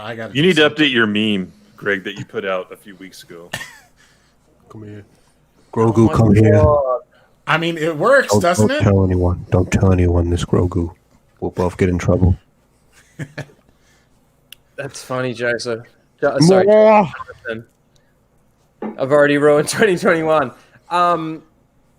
Okay, so again, I did see everybody in the chat. I don't think there was anyone that said yes, that they could sit through that movie and just change the narrative in their own head. What are you laughing at? Are you writing in the private chat or something? I'm just laughing at the idea. Oh, yeah, I can't get it out of my head. I have saved Star Wars. What's the answer to saving Star Wars? Kylo Ren molested Baby Yoda. Everything makes sense now. It would totally... Then everybody would understand why Luke was going to cut him down. That's all I'm saying. And that right there is the big issue. You know... And then ultimately, Luke is like, I failed. I failed to protect Grogu. I need to go find some space walrus. I failed to protect Grogu from being molested by Kylo Ren. Okay, I just want to say this, because there's still a lot of people out there that don't know this. If anyone kills Grogu, it's not Kylo Ren. It would be, and if he was in the temple, which he obviously wasn't because Luke did nothing to protect him, but... it was Palpatine and Snoke that casted a lightning force storm across the galaxy and blew up Luke's temple. It wasn't Kylo Ren that destroyed the temple. It was Palpatine, and that's in the comic books. That's canon. I don't think Tusken Bob actually realizes just how much he just fixed everything. I have saved Star Wars. That's better than Luke Skywalker being a communist. And you know why you saved a communist? Sorry, Lethal. I said, can he still be a communist? Yeah. The reason you saved it, Greg, is because then they can say, look, if you're not behind this, do you support child molestation? Exactly. They can flip it so many ways. You just gave them an idea, and if they pass it up, then they're idiots. Exactly. So, now, if you do not like The Last Jedi, you are a molester. God damn. You fixed everything. That's fucking awesome. Instead of Antifa, it's like Jedi Loki. Molesta or something like that. Oh my god. Who do we get to film that, though? I mean, we have to have a scene of Luke's vision. Someone has to film it, man. Who's going to direct that? Get the guy that made Mutants. He seems Rian Johnson, of course. Yeah, that's where his trilogy. That's going to be his trilogy. What, the molestation of Grogu? Yeah. Come over here, Grogu. Just touch it. Just touch it, Grogu. More. Do you want me to take my mask off? And now you will give it to me. So yeah, Rian Johnson is going to be doing a trilogy based around Grogu being molested by Kylo. All right, awesome. Somebody get the story out to Pirates and the Princess so they can make sure Jon Favreau starts writing Disney WDW. Okay, so I do want to go into the second rumor about the World Between Worlds. Now, hold on. That means if I understand the World Between Worlds right, there's all like different portals and shit. That means there is a portal where Kylo did actually molest Grogu. No. Hold on a second. Infinite diversity and infinite combinations. This is where I want. Let me just say, the World Between Worlds at this point in time is not a multiverse. Based on what we know, what's funny, Tim? It's because they're going there, and you keep trying to bring it back on track, and it's just hilarious. So. I'm allowing them to do their thing. That's fine. I'm ignoring and continuing. This is called trolling the host. Yeah, and this is called choosing to ignore. Come here, Grogu. Okay, so the World Between Worlds. What we know about the World Between Worlds based on the episode, I went back and watched it because I'm actually putting together a video about these two rumors and why neither of them fix a damn thing. Actually, it's based on what we know so far about the World Between Worlds. Now, again, it has been, they haven't. How do I say that? They're not diving so much into it that we know a lot about it, so they can just probably write off a multiverse section of it. But based on what we know about the World Between Worlds is it's not a multiverse. When Ezra first enters the World Between Worlds, all the voices that we hear from all these different portals, all these different moments, are moments that happen within that one timeline. There's nothing that we hear in that we haven't heard on screen, if that makes sense. So the moments... all this is sort of like a time portal going to each moment. Now, the other thing that I want to point out is that, yes, Ezra pulls Ahsoka through the portal and saves her from Vader, right? They then go to the other portal window where Kanan, that's his name, isn't it? Kanan, the Jedi, sacrifices himself to save Ezra and the rest of the crew. And Ezra needs to learn the lesson in that moment to... let go, because if he pulls Kanan through that, then he doesn't even survive. So he can't even get to this moment if he pulls him through, because everyone will die. And it's a good lesson. It's another good moment. But again, I hate the World Between Worlds. I hate that he had to learn this lesson through this moment. But it is still, I can't deny it, that it is still not that bad. Anyway, in that moment, Palpatine sort of shows up and he's trying to get access to the World Between Worlds, and he uses his Sith alchemy and stuff like this to try and get in there and try and stop them, I don't know, kill them. turn them. I don't know exactly what he's doing. For that Grogu booty. But in that moment, thank you, Lethal. In that moment, Ezra goes back through the portal that he came through. When he goes through, that time has passed, right? Also, Ahsoka doesn't go through the portal that he came through. She goes back through the portal that he pulled her out of, back to the same timeline and the same time period that she left. The other thing too with that is that time has also passed in that moment. So it's not necessarily I pull you out, I put you back in, and you're at the exact same time that you sort of left. Just the tip. Everything, time still is moving in the real world when you're in the world between worlds.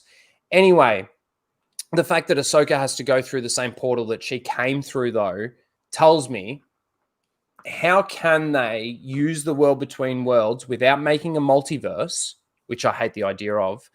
How can they make that work? You go back in time, take Padme out the back and shoot her in the back of the head because the whole thing's her fault. I was going to impregnate her.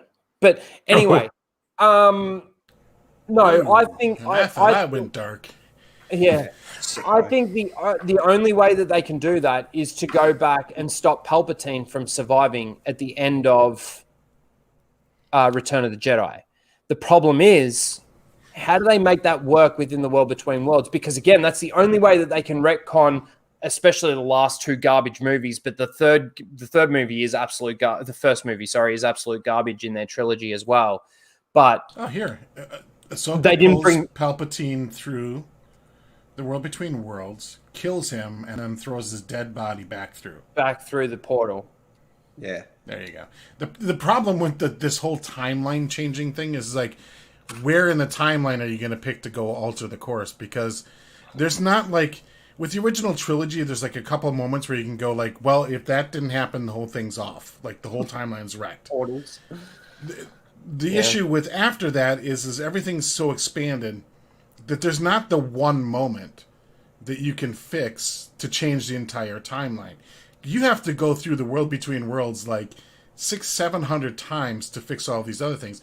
I mean, how far back are we going to go? Are we going to go back to when Princess Leia was a teenager and we're going to tell her not to befriend Admiral Holdo?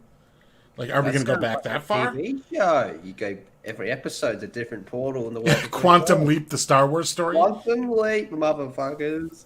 Yeah. Well, here's another question: are you going to decanonize stuff in the Mandalorian using the world between worlds? They've mentioned to it. What the fuck is that stupid thing where they just the Empire put all their assets on Operation Jakku Cinder. Yeah, Cinder. They've mentioned that. So are they going to get rid of that? Because that's one of the stupid fucking things from the new continuity. There's also multiple times in this second season where they mention bringing order back to the galaxy, like they're referencing the First Order. Like this is moving into that trilogy. This is moving into that trilogy. Now the thing is despite what the Mandalorian's doing and everything, the Mandalorian has its own issues. Massive issues, and this is where like I made a video on the 9.9 out of 10 on the ending of that video is just fucking hilarious. You like sped that? it up and played the Clown World music. I was laughing. That was fucking hysterically funny. And it fit perfectly too. That was one of those editing things where I put the music in and it just fit. Like I didn't have to change it from once I put it in. I actually might show that at the end of. I was going to say, let's do that because I was laughing hysterically when I saw that. That was funny.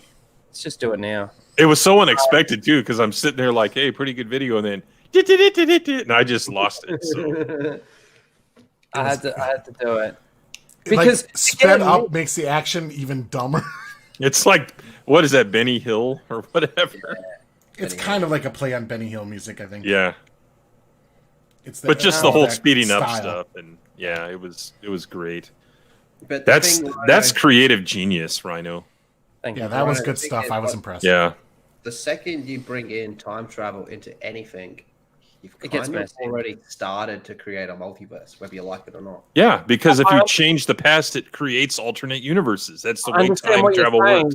But this is the thing with the time travel thing is that so many different shows and stuff explain how time travel works so differently. Like you look at Endgame and how they explain how, so basically Back to the Future had it all wrong and all of this kind of thing. Like people play, and this is where time travel just gets messy, right? This is why I don't like the idea of time travel, the world between worlds at all in Star Wars. Yeah.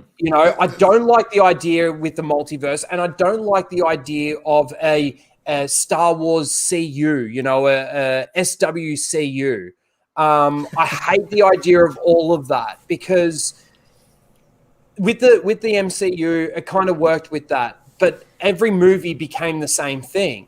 And this is where I look at this show with The Mandalorian and I go, okay, the creators of that are at least doing 2 more shows out of this. They can't even keep shit straight in The Mandalorian. They're not going to keep shit straight in this. I mean, Dave Filoni right now is supposed to be this lore keeper or something like that. And he can't keep lore himself. It is so bad. And do you think Dave Filoni touched Grogu? I think he's got his own doll. He's taken him home. He definitely has. Ooh, pretty cold tonight, isn't it, Grogu? We should keep each other warm. All right, you ready? We'll watch this. This is the end of my video, everyone. If you didn't see it, please go and watch it. It's not that long. It won't take too much out of your life. It's not the best time travel sucked. But yeah, here we go. Subscribe, and we'll see you in the next one. See you in the next one.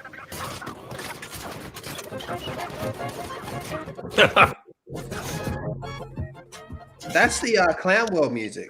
Yeah. It's thinking Benny Hill for some reason. It's still got the screeches in it. Holy shit.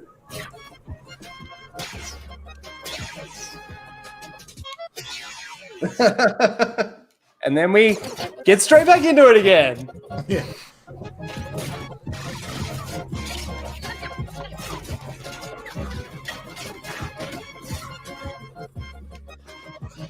God, that's so ridiculous. Look at them just run through these troopers, man. Like, where's Gideon? That music timing, like when you showed the dodge 3 times, and it gave the honk at the end. It was, and then the honk, perfect fucking timing. Yeah. And then the honk at the end of that bit where she goes, "Where's Gideon? Where's Gideon? That's my only purpose for being on this mission. And since he's not on the bridge, what I'm going to do is I'm just going to sit here and wait and do nothing." Now, can I also point out that right at the end of this episode too, Moff Gideon gets back up, blasts her at point blank range about 5 times, and then as Grogu's walking out with Luke, she's just standing there. Nobody cared about her. No one rushed over to her side when they stopped Gideon or anything. They all pointed their blasters at Gideon and told him to give up the blaster or something. It's just, and for this episode to get a 9.9, this whole season to get what it got, this is where I'm sort of like getting so frustrated with it because to me, these sites have never been trustworthy. They never ever have. I mean, I get that. Jedi's got a fucking whatever it's called. I get that, but there's a lot of people out there that are still praising Jon Favreau and Dave Filoni for this stuff on social media and everything. Fucking years, man, years, and you're just sitting there going, "This is the motherfucker that ruined continuity before Rian Johnson was even a thing, before Disney bought it." They've always been praising Filoni. I don't know, man. I do think it's got to happen. Some people like it, some people don't. It's simple. Well, I agree, but I don't know. I don't know how to say it. There's so many. Am I going to go around blasting all my friends that like DCW as much as I want to? And sometimes I do as jokes, but to genuinely hate someone because they like it, I think it's just ridiculous, man. Like when the Snyder Cut was announced, I did the stream. Snyder Cut was announced. One of the happiest, probably the happiest moment of 2020 for me. And there was people in my chat that would have been some of the last people I would have thought would have fucking spurged out. And they spurged out hard. Some of them since turned around and went, okay, wait a minute, there's a bigger picture here. Some of them ended up exposing that they're just pieces of shit in real life. But it was like, what? But that was my happy moment. Some people got a happy moment out of this. Let them have it. If it's retarded, it's retarded. I mean, all roads lead to sequel trilogy. I think everyone's aware of that. Well, I think there's a difference between hating a person and then hating that they like something. So I can hate the way you feel about say Snyder Cut, but without hating you personally. So there's a difference. It'd be I really hate your take on something, but that doesn't mean I necessarily hate you. Yeah, there's nothing wrong with that. I think long term, though, when only the future will tell. But long term, I think it's going to be proven that the Mandalorian is going to be infinitely more damaging to the Star Wars brand than the trilogy. If that's true, you guys get to turn around and say, "Told you." Yeah, no, I'll be long gone by then, so it don't matter. But I was just going to say that scene that I just showed, where we just played the clown music and everything. That scene gets a massive pass because Gina Carano's in it. I don't know how within fandom menace community that might be true. I don't know. But I don't know. There's different levels of woke. I'm telling you now, if it was Brie Larson in that scene instead of Gina Carano, fuck, that entire scene would have been torn to shreds. I'm telling you. That's probably true. If it was Brie, absolute shreds. And it's woke as fucking hell. I'm sorry. There are a lot of people out there that are giving things a pass because of maybe their personal feelings towards something. And I can't change a person's personal feelings towards something, but I'm telling you now, if people were being truly honest with themselves, it wouldn't have a 9.9 on IMDb. People wouldn't be necessarily praising this as much as they are. I understand that it's okay to just off the face of something, just like it. That's cool. But, there are a lot of people out there that liked The Force Awakens, and then it took something else to see how bad that movie actually really was. Nostalgia can go a long way for putting the blinders on. But I like I said, sorry, Greg, you can say something in just 1 second. I just want to make the point that if it wasn't Gina Carano and it was somebody else that was especially hated within the fandom, I mean, imagine if it was who's the chick with Johnny Depp? Imagine if it was her in that scene. Amber Heard. Anyone else other than Gina Carano, and don't get me wrong, what Gina has come out had it been somebody else's, yeah. And don't get me wrong, Gina. What Gina's doing as a person who's employed by Lucasfilm, I think is fantastic. Her coming out and saying what she's saying and doing what she's doing, and congratulations to Drunk 3PO for the interview and all of that sort of thing. It is good. That's a step in the right direction, the way that she's treating the fans, but her character is a horribly written character, and the scenes that she's in, again, you switch her out with somebody that the community doesn't like, and it'd be being torn to shreds because it's bad. It actually is just bad. It's bad writing, bad directing. The show doesn't have any character development because most of the dialogue in the show is centered around whatever the mission objective planning stage is, like that, that kind of wannabe Mission Impossible scene where they're planning the heist or planning the, in the first episode of season 2, or it wasn't the first episode, but the episode where they're back on Navarro and they find out there's a whole military base on the other side of the planet we forgot about in episode 8. But, that whole, all the dialogue was really centered around just the mission planning part. There was there was barely any interpersonal conversations. And the way you write those things in there is you put your characters kind of in a rough spot where they can kind of be a little bit honest about, their situation and kind of come up with, they can have some character moments there. The show doesn't have it because it's just on to the next, we need to get them here, so they go here, and that's about as simple as it is. Mm-hmm. That's just the Mandalorian.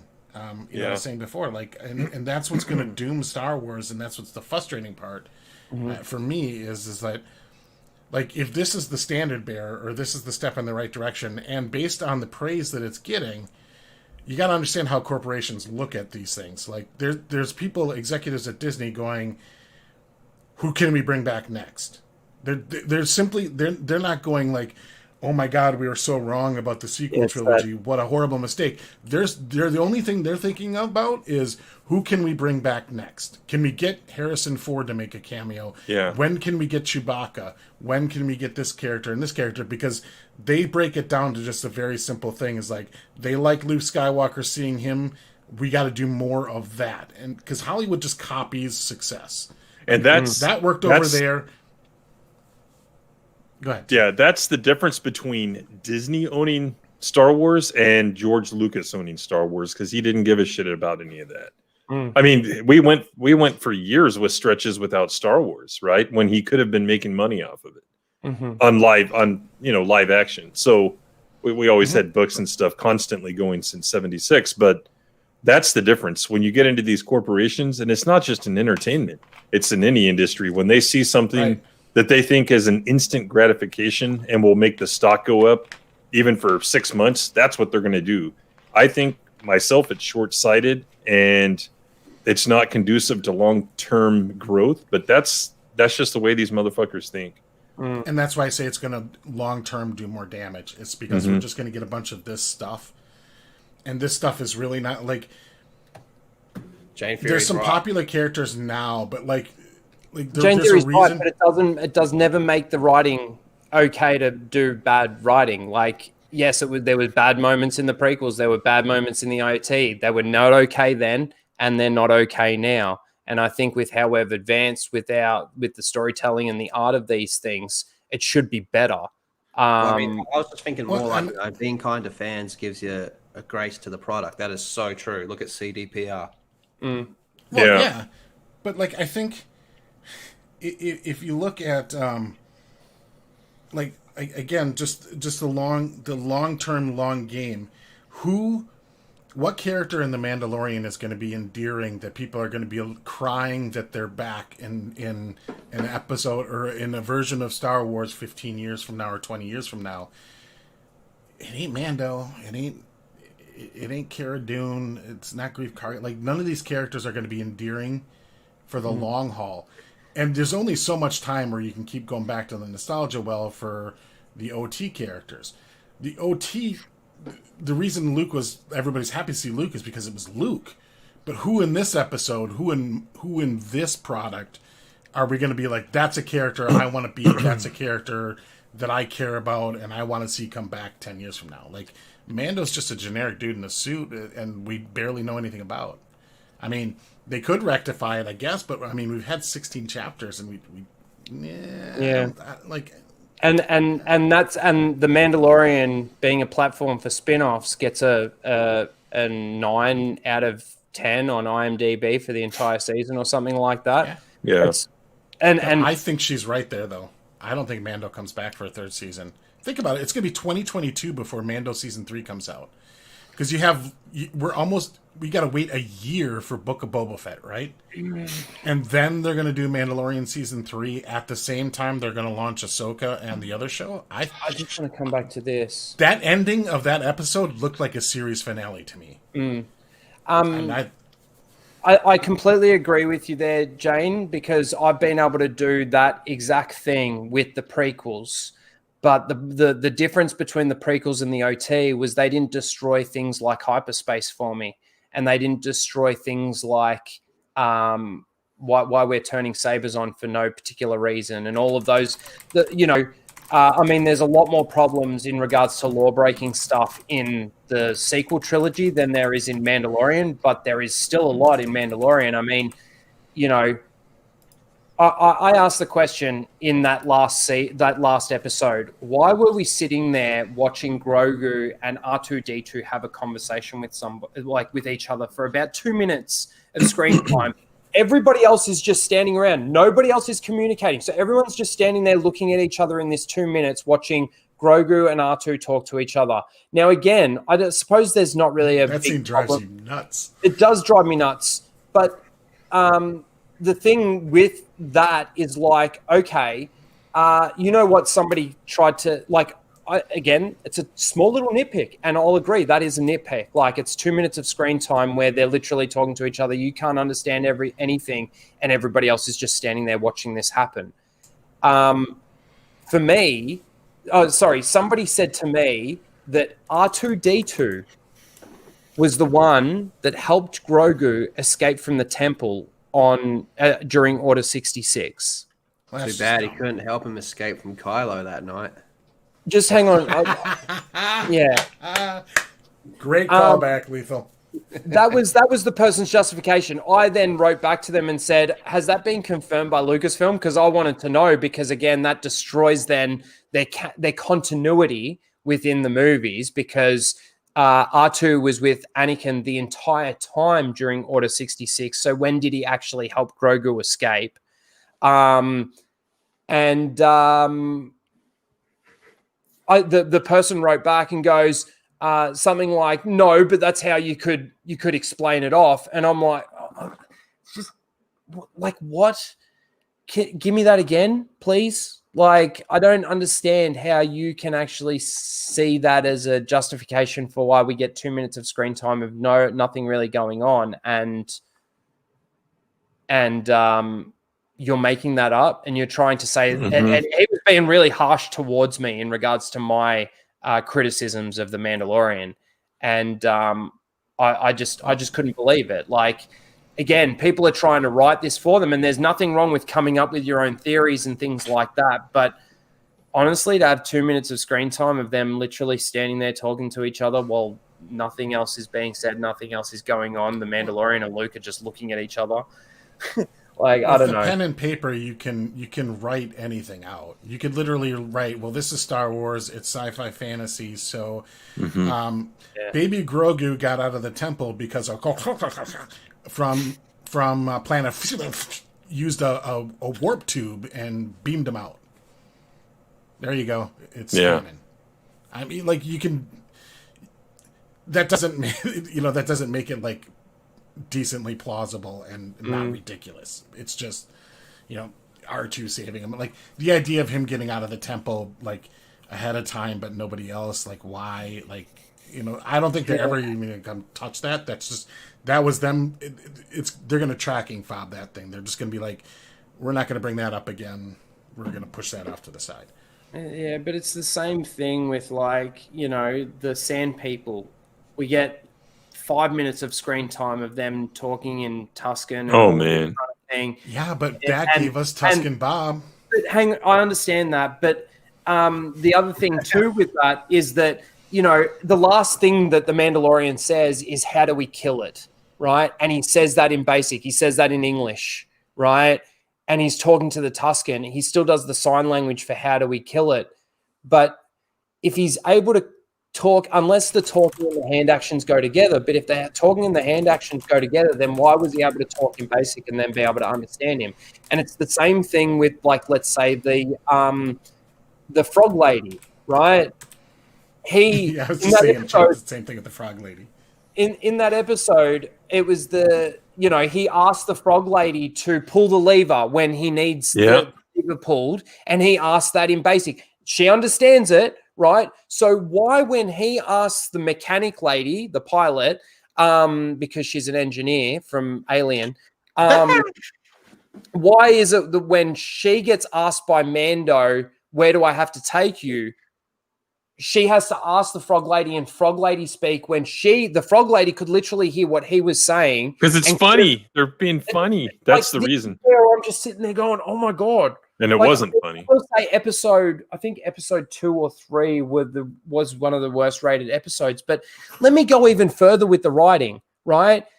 The Mandalorian is trying to find Mandalorians, right?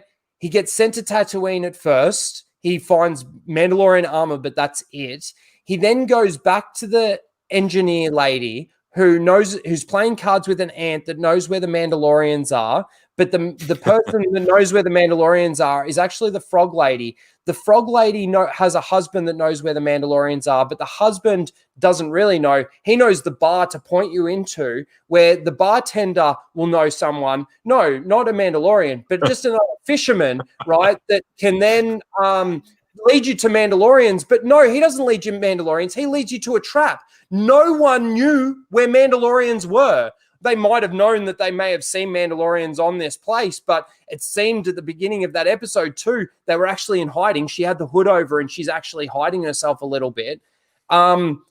None of that entire plan. The ant guy had no idea where Mandalorians were. The frog lady, the frog husband, the bartender, and the Quarren that puts baby Yoda inside a massive sea monster's mouth. And the teeth don't hit just by chance. And again, he has his damsel in distress moment, but it's okay because it's Bo-Katan. I don't know. I don't know. Again, this is where my frustration comes in because people are saying that this is really good. People are praising Jon Favreau. I mean, I'm not going to stop him. What difference does it make? Who cares? Like, to be perfectly honest with you, I think I've had enough Star Wars for 2021 already. But yeah. I mean, if they're going to praise it, let them praise it. It's no different to you. You can still do your video saying it's fucking trash. Here's why, blah, blah, blah, blah, blah. And then, at the end, two things are going to fucking happen. One of two things. You'll either be totally vindicated at the end or you'll get views and subscribers from it. Oh, no. What a shame. It's still, though, I don't know. I'm passionate about Star Wars. I love Star Wars. It's like, oh, my God, everyone's ripping apart Last Jedi because of law breaking. But in the same sentence, people are praising TCW. I got frustrated about it. It's like, what the fuck? But like Tuscan Bob said, I can think your take is bad, but still think you're a good person. Still like you. And I'm totally going back to my Snyder Cut argument. I am fucking 100% against anyone that tries to say, how dare you enjoy something, blah, blah, blah, which I don't think anyone's actually done in this regard. But, like I said, there were some people when that was announced, some people that I thought would have been the last people to go full on retarded, but yet they did. And it kind of sucks, but oh well, fuck them. It makes no difference. But I think you're taking it a little bit too much to heart, to be honest with you. But see, this is the thing. I feel with how much praise it is getting, not enough criticism, let's say. TCW. Well, okay, maybe that's where it started because the Mandalorian's worse than TCW. The Mandalorian's worse than TCW when it comes to lore, when it comes to storytelling. I don't fucking know about that. I mean, it is. Okay. Tim, you've seen TCW, have you? Up to season 4, I've seen through season 4. Let's put it that way. You've seen Mandalorian, and you hate TCW, obviously. I don't hate it. I don't like it. I think it did destroy a lot of lore that they worked really hard on in the EU, and I think it was because Filoni kind of took advantage of that. But I don't think George should have made that show, to be honest. That whole show was just fucking Filoni having a mental breakdown over the name Yaloran and a white. Okay, when you say what's worse, from the perspective of the show itself, right? And just here's a story. Telling stories that has plot holes and that doesn't make sense and that doesn't make sense. Definitely Mandalorian, but I think in a lot of ways, Clone Wars got it going. As in, hey, we had this multimedia campaign, gosh, from 2004 up until Revenge of the Sith that was amazing. Novels, comics, games. Oh, it was so great. And then here comes this show. I remember I took my son to see it. He was a little guy at the time. He's 19 now, believe it or not. But we went to see it, and I'm like, what the fuck was this? And they're making a TV show on this. So in a lot of ways, that got it going.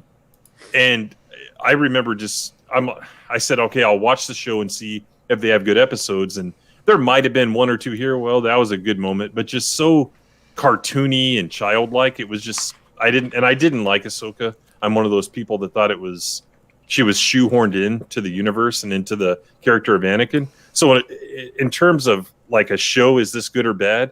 I think Mandalorian's worse, but in terms of doing damage, like Clone Wars was the first, really. The prequels, I don't think were that bad. I'm not one of those people that did cartwheels for the prequels when they came out, but there's some great stuff in them, and stuff doesn't, let's say that stuff makes sense in terms of what went before and with lore and the rules of the universe, right? The blockade and Phantom Menace, they didn't jump to hyperspace on the other side of the planet from the atmosphere to get out of it. Stuff like that. It all made sense within the story. But yeah, that's what I felt like Clone Wars did. It didn't fit in my mind, and it still doesn't. So I know that's kind of maybe a cop-out answer, but I think it's two different questions, really. So, yeah, and I would agree. I hated TCW, but Mandalorian is far and away much worse storytelling. Because at least, like, and I didn't care for TCW, but what I will say is, like, at least it had, you know, Obi-Wan and Anakin, like some characters that had some like dialogue and some moments, and like it was just better. There was a story there to tell. Like, I don't think they executed it very well. Some of people's favorite episodes are the ones I hate the most in that entire series, but like at least there was an underlying story there. Like, I don't understand what even was the Mandalorian's purpose, and like what was his goals, what did he want to do. It was like he just literally kind of got told to go places and did it. Like, there's no characters in the Mandalorian. There's like shadows of some characters that like maybe you could develop, but like we've had 16 chapters, average of probably 40 minutes a piece. So like we've had 10 plus hours of this show and nothing. There's no there. It's literally go here, go there, and just do things. So for me, like, maybe TCW was the catalyst, and maybe that's kind of like Star Wars kind of got dumbed down. I think the Mandalorian's dumbing it even further down, and basically what we're going to get Fast and the Furious, Star Wars. We're going to get Michael Bay Transformers, Star Wars, and my expectations was much higher for Star Wars. Like, what I will accept or what I will like is fine. And you know, like the idea and the frustration is like, guys, when we go and rate these things a 9.9 out of 10 and everything, we're not sending the right message. Like, if you want to say like, hey, at least it's better than the sequel trilogy, yeah, but that's such a low goddamn bar. Like, almost anything's better than the sequel trilogy. Like, if we want Star Wars to be good again and like great again, they're going to have to do better. And unfortunately, the masses aren't on my side on this one. It's like I'm on the losing side of this battle because me too. People are happy with what they're getting, and they're just not expecting enough. I think maybe the sequel trilogy just beat them down so much so that they're willing to accept this, and that's frustrating. That's disappointing, and that's kind of where I'm at. I'm with you 100% on that. I feel like, again, and it brings me back to the Gina Carano argument. And again, I do want to point this out, and I'm going to say this now. It's fine to like this stuff. I'm not trying to say that you can't enjoy it or whatever. And I'm not trying to say that we can't thank Gina Carano for her words and, you know, her support within the fandom and all of that sort of thing. I feel like there are certain aspects that are getting sort of going straight through to the keeper. You guys won't know what that means because it's a cricket term. It's just sort of being, you know, let go. It's sort of getting a pass because of, you know, things that Gina Carano is saying and the support that she is giving to the fan base. I feel the same way with Jon Favreau. I understand that his heart might be in the right place, but the problem is he's got Filoni around him. He's got Pablo Hidalgo, Pablo, I'm just going to say that, as his, you know, law guy that he can go to. These people don't give a shit about the law. And for me, it wasn't just the destruction of the characters. Yes, that was massive. The destruction of our originally beloved characters, it was a massive thing. But, you know, again, you go back to my previous videos and it wasn't just about that. It's the lore and the continuity and all of that stuff as well for me. And moving forward, I wanted to see a change, at least in that. Like, can we at least keep the lore and the structure tight? You know, can we have hyperspace that's done correctly? And I always bring it up, and I will continue to bring it up until they get it right. I mean, yeah, it's law breaking. It's got a problem. again, I just want to make the point. If you can make a jump into hyperspace from anywhere, then what is the purpose of the blockade at the beginning of episode 1? What is the point of when they're escaping Hoth? The fact that they've got the first transport is away. Yay! Because they got away. They got past the blockade and they were able to enter hyperspace while out into the vacuum of space, not in the gravity well of a planet or anything like that. These things were there to give us the suspension of disbelief, allow us to live in that world with these laws in place, and it just takes me completely out of it. And I want it to at least have that. Yes, it's nice to have Luke Skywalker. It might have been nice for people to see Ahsoka again. For me, it's like Ahsoka's become so important to everything. And it settles with their Force is female thing too now. It's kind of moved a little bit more into that with Ahsoka for me, as opposed to the established character that they might have given her in. I got to get going. I've had enough Star Wars 2021, but I want to end it with this. There we go. Wow. Oh my gosh. That's what he's been working on the whole time. Remove that right now just in case. Like, okay, Daniel. I'll tell you what. If they go with Tuscan Bob's answer, I will go out and buy the movies again. Okay. It's flashing it on the screen. I have saved Star Wars with my theory. So yeah, a lot of people might have missed it. A lot of people might have missed it. Can you explain your plan to save Star Wars? And let me just clarify, everyone. His plan was so fucking good that when he told me I am 100% on board, if they do this, I will go out and buy the movies again. All right. Well, basically, to quickly summarize it, there's the theory that Pirates and the Princess put out that they're going to change the perspective we view the sequel trilogy by making it like Luke's doing the things he does in the 3 sequel movies because he's protecting Grogu. And I don't think that does enough. So my theory or my plan would be that you go back to that moment where Luke sees a vision of Kylo, like he's reading Kylo's mind. And the reason why Luke feels that he has no choice but to light up that green lightsaber and strike down Kylo Ren is because he saw a vision of Ben Solo diddling Grogu. I'm back. I'm in. If they do that, I'm in. I'll watch Mandalorian. I'll catch up on everything. That's the one thing that could drive him to kill his own nephew. Is like, oh my God, my nephew is a molester. Like, what? There's just no redemption. No, I gotta do it. And in the real life, if you don't support it after they reveal that, then you are a supporter of that. So, supporter of molestation.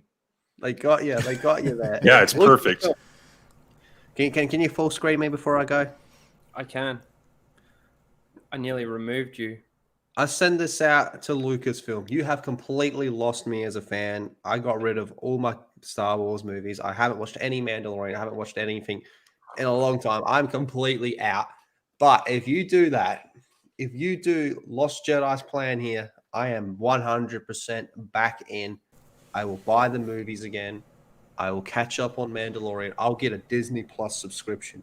All we ask is that you go through with Lost Jedi 22's plan to save Star Wars. There you have it, Disney Lucasfilm. You want Lethal back as a fan? You need to make Ben. The answer is simple. Kylo Ren molested Grogu. Fills his mouth with Grogu. Oh. I'm going to jump off because I'm getting tired and I really want to watch some Cobra Kai before I go to bed. Do it, man. Do it. Enjoy it. It's fantastic. All right. Take care, everyone. Later, dude. Thanks for coming on. Bye. Later. Everyone go subscribe to Lethal Lightning if you're not. Most of you would be. I put all 3 of his links in there, so thank you. If you haven't, go do it. Yes, and we've got the full Aussie tomorrow night. And last week, which was fantastic, we had Seth Gamble. Gamble? Yeah, Seth Gamble. Yep. And it was really good. another great stream. And yeah, you can catch up on that on Lethal. You guys Live. probably just gave him an idea. So Yeah, there you go. Oh, God. Wow. I don't think they can put that to film. There's videos of ladies and their stuffed animals, so I guess. Who would be Grogu in that situation? So speaking of Grogu or Baby Yoda, remember that like hour and a half conversation we had on Saturday night a couple months ago about what Galaxy's Edge could have been? Yeah. Well, now there's a rumor that because they have an animatronic Baby Yoda walking around Galaxy's Edge without a mask on, by the way, I'm outraged that they may try to shift that land into more of a Mandalorian theme. I think if there's any shred of truth to that, it's more stupid than coming up with this Batu place. Because again, I think this popularity of the show is transient. I don't think it's going to last. So the fact that they would invest more money in transforming that land into something Mandalorian is another bad investment. But I don't think there's any truth to it. But the rewatchability I don't of think it would cost that much, though. The rewatchability. You don't think so? Well, probably not. No, because like desert, all the sand. buildings and everything can stay the same. It could just be like this is now. They could just rename it Navarro and practically leave almost everything the same. Very true.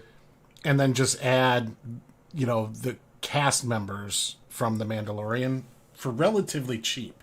Like, I think that would be a very cheap facelift and a smart move for them to do financially. Ultimately, though, like, if you really want to save Galaxy's Edge, you gotta get fucking Luke, Leia, and Han in that fucking thing. Because, like, if anything, they're looking... If they really want to read, the tea leaves out there and the ratings and all this other stuff, like what was popular about Mandalorian? All the characters that they brought in from other things. Not the Mandalorian himself. Like, you need you need to do, like, a Boba Fett and versus like Han Solo, like live action kind of, play or duel or something. Like you need to do that kind of stuff. And if they do that, that would be the smart play. But like to do a facelift and change whatever the land is called, I forget the name of the planet in Galaxy's Edge. They could just literally just call it Navarro. And Batu. Yeah, we've seen so little of Navarro that they could just say, well, it's another town in Navarro. I mean, they invented a base on the other side of the planet in this is how I see episode, it. So why not?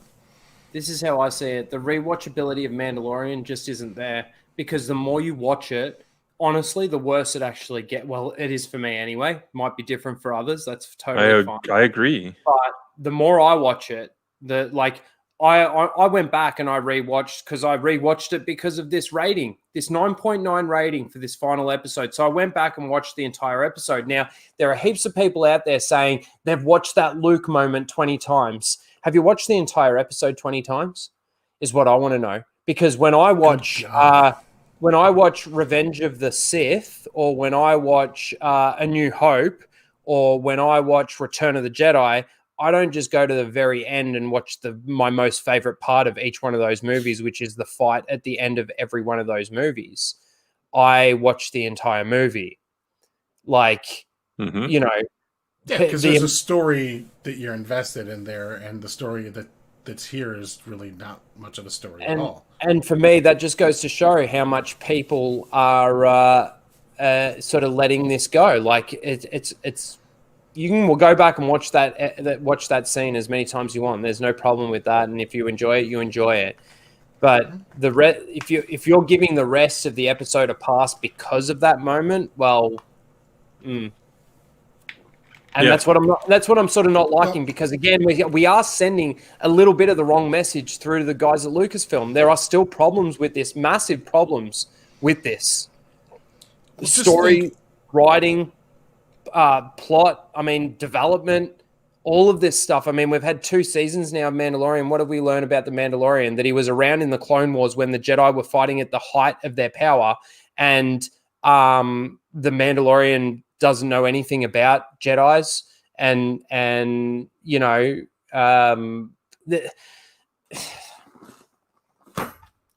There's so many issues.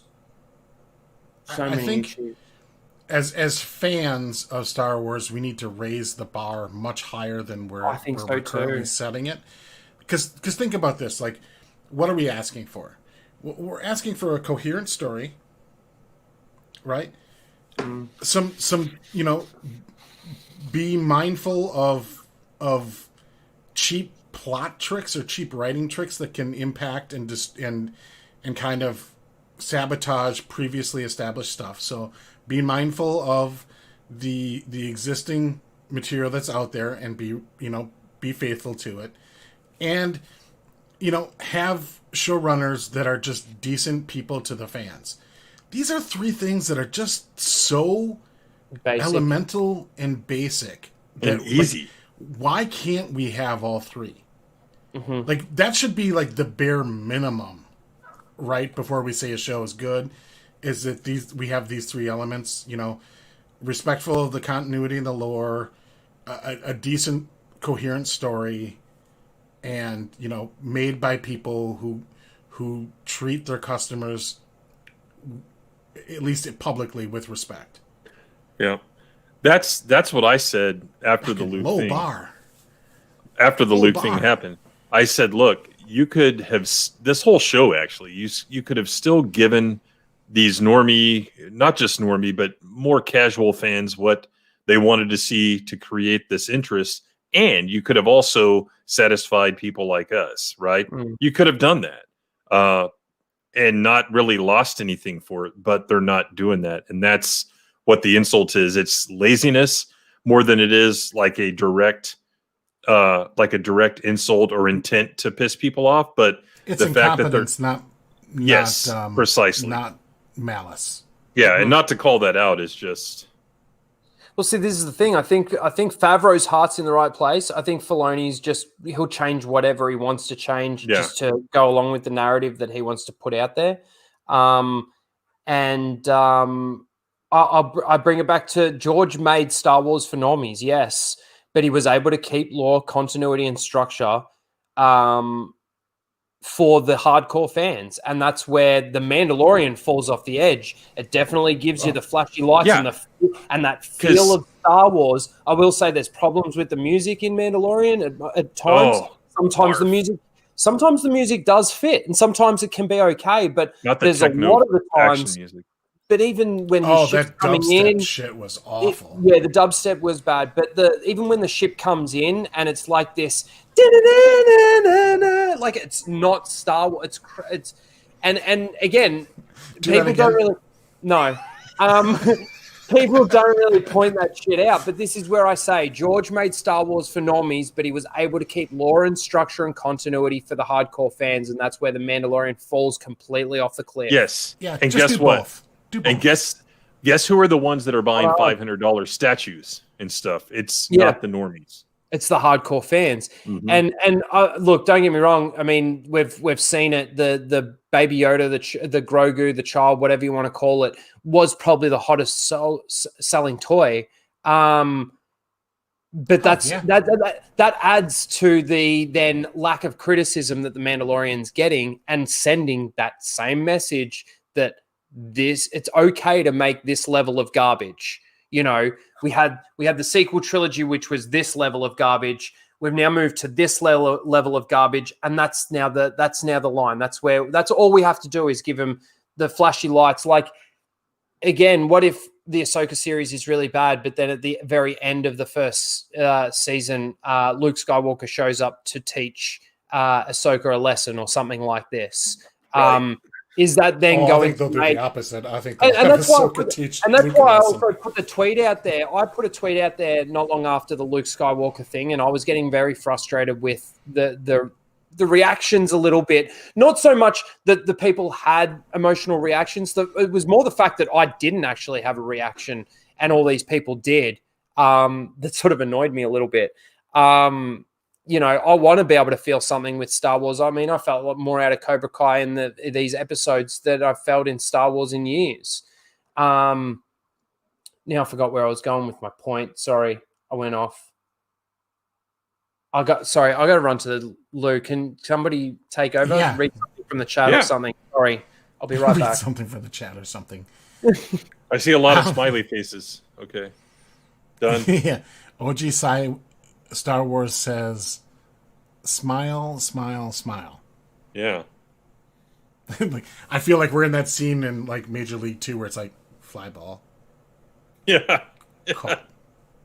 Like that's we're the announcers from that. No, that's my frustration, that he was getting to. That's where I think like we need to like have a higher bar, have higher standards. You can say like you can even say like, hey, this is a step in the right direction, but like we need a story here, man. Like, what's the story? What's the story about Din Djarin? Mm-hmm. What and I guess we'll see with Boba Fett. I have a feeling that we're going to get similar things because I'm trying to picture what these scripts look like when they hand them to the actors.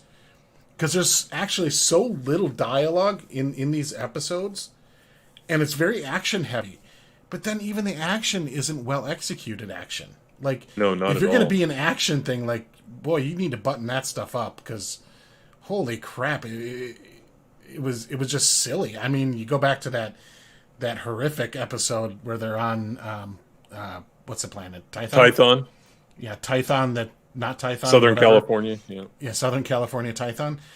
Like the action sequences there are just laughably bad. The tactics that the Empire uses just ridiculous. Like one ship at a time. Send down wave after wave.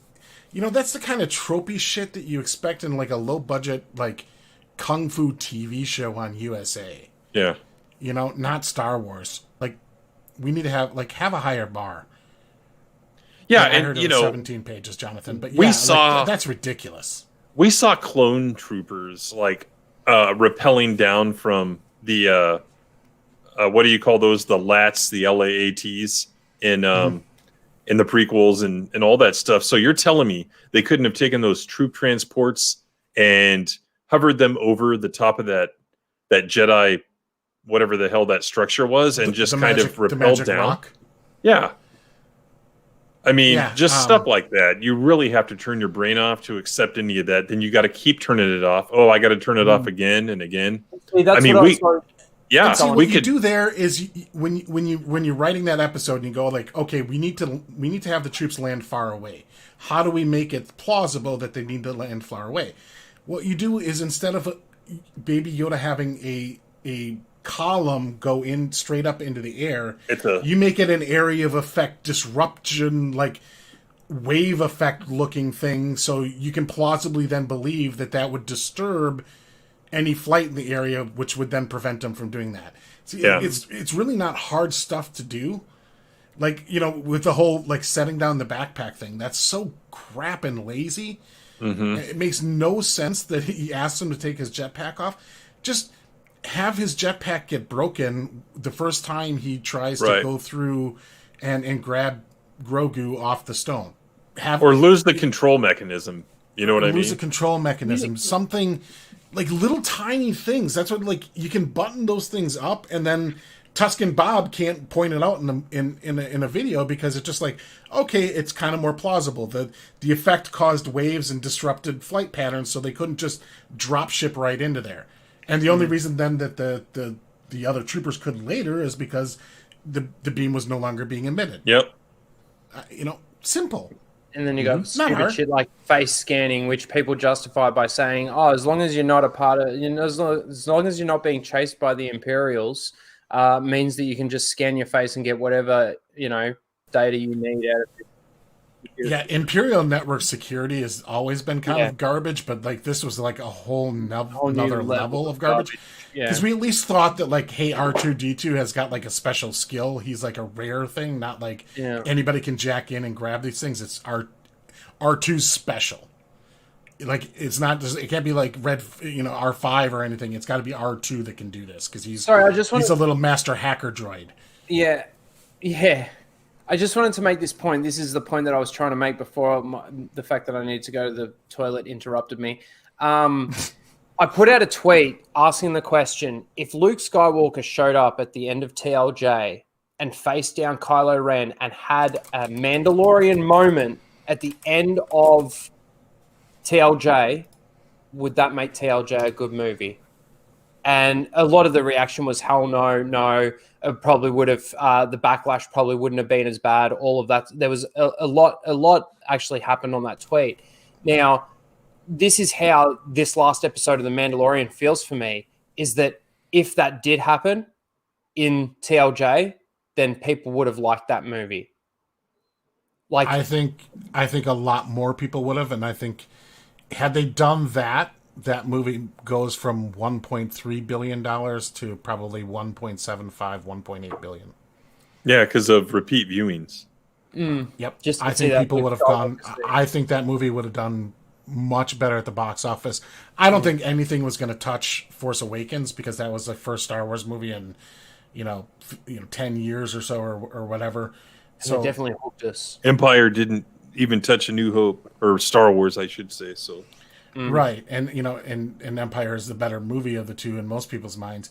So like, there would have been fall off for sure, but there would have been far less fall off if, while they shat on Luke, they at least gave him a good ending.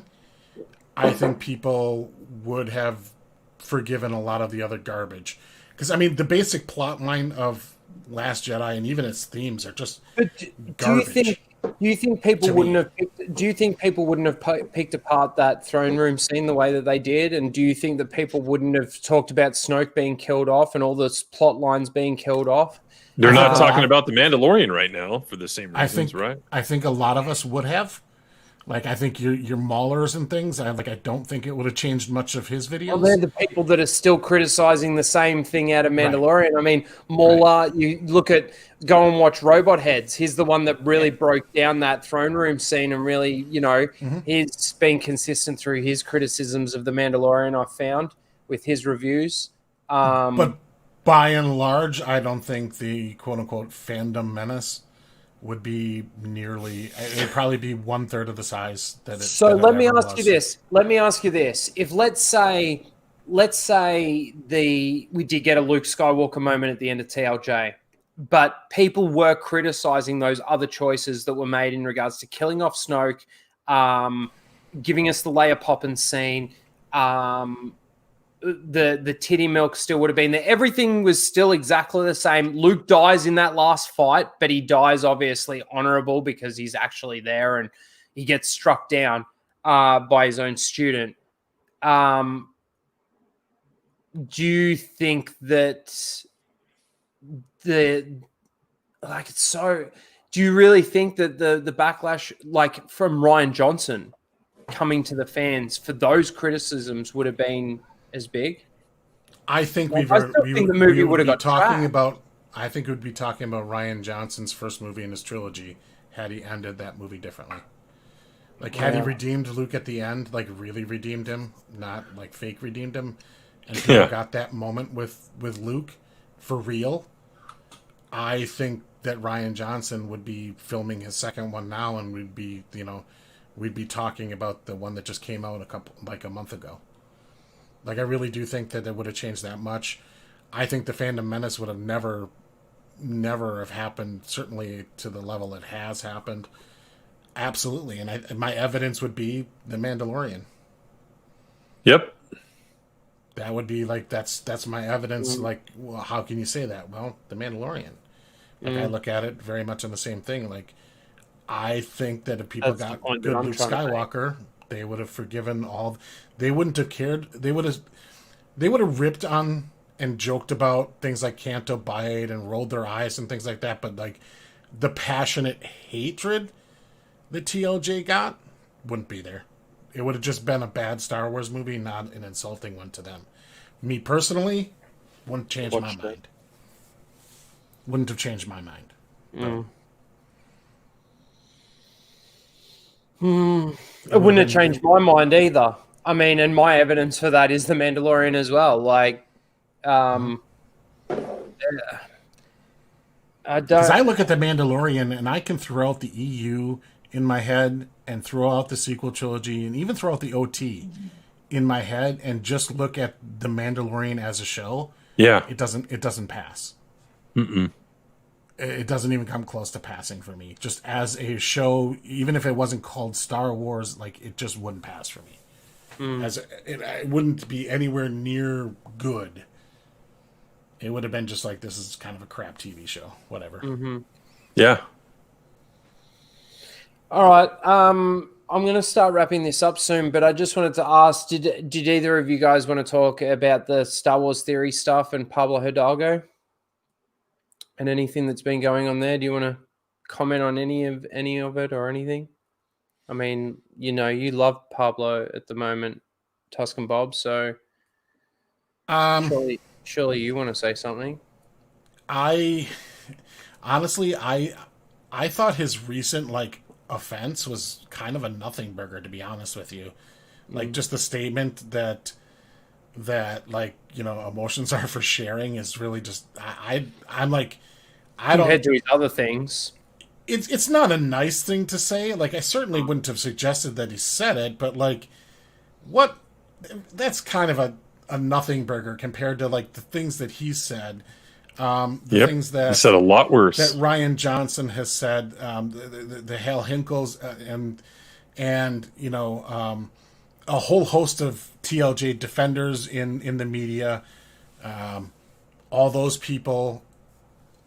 Nothing compared. And then you look at the Marvel side of things, and this is what really kind of gets me about this, is if you look on the Marvel side of things, because who is Pablo Hidalgo? What does he do for Star Wars? What is his impact? He's not credited as a writer. He's not credited as a director. He's just kind of they call him an executive, but okay, he's a creative executive, but really what does he do? What is his impact? And I go look at another Disney subsidiary called Marvel, and I see people like Dan Slott say things that are on the level or worse than things that Chuck Wendig said. Mm-hmm. And I don't get people going fuck the MCU. Disney needs to replace this guy immediately. Some people have, especially on the Comicsgate side of things, they certainly have pointed out that their creatives in Marvel have been utter shitheads to the fans and the public for years. Longer than probably Pablo has, at least publicly on social media. I know you had a run-in with him. You mentioned in your video, Tim, which is a great video. Oh yeah, what a dickhead. Everybody should watch Open Airlock Policy's video on that. Please, thank you. Drop your link, Tim. Oh yeah, I'll find the video. Everyone, please go subscribe and watch the video. But I look at it and I go this is the same shit we've been dealing with. Why is it? What changed in the last 2 weeks that has suddenly made this more egregious than it was before? He himself has done worse stuff. Someone 10 times worse. Yeah, what's his name? Tattoo from Fandom Menace dug up this screenshot of a tweet where Pablo had called YouTubers ticks by posting a picture. He's done worse stuff himself. And again, I think this matters, and I'm just going to come out and say it because it's a 3.5 million subscription YouTube channel. Absolutely. That's why it's in the news. I'm just going to come out and say it. If you think Disney cares because of what he did, I can tell you, what about all these 10 other people in Lucasfilm and these 50 other people in Marvel that they do nothing about? They only care because of the press it got because of Star Wars Theory's reach. It has nothing to do with the crime itself. And that's the only reason. That's the only reason why he got the apology. It's a win for Star Wars Theory. Hey, it's not a win for the Fandom Menace. Do you remember? I think it is. You're the only one that got the apology. Do you remember when Pedro Pascal did that to Steph a few weeks ago? Yeah. So, did they make him apologize to her? No. And Steph has, she's got 5,000 subscribers at least, something like that. Yeah, so it's not millions. And she is very, but that's a lot more than I have. It's the point. But she is very well known and very respected within the community. And again, for me, there was a little bit of a double standard in it.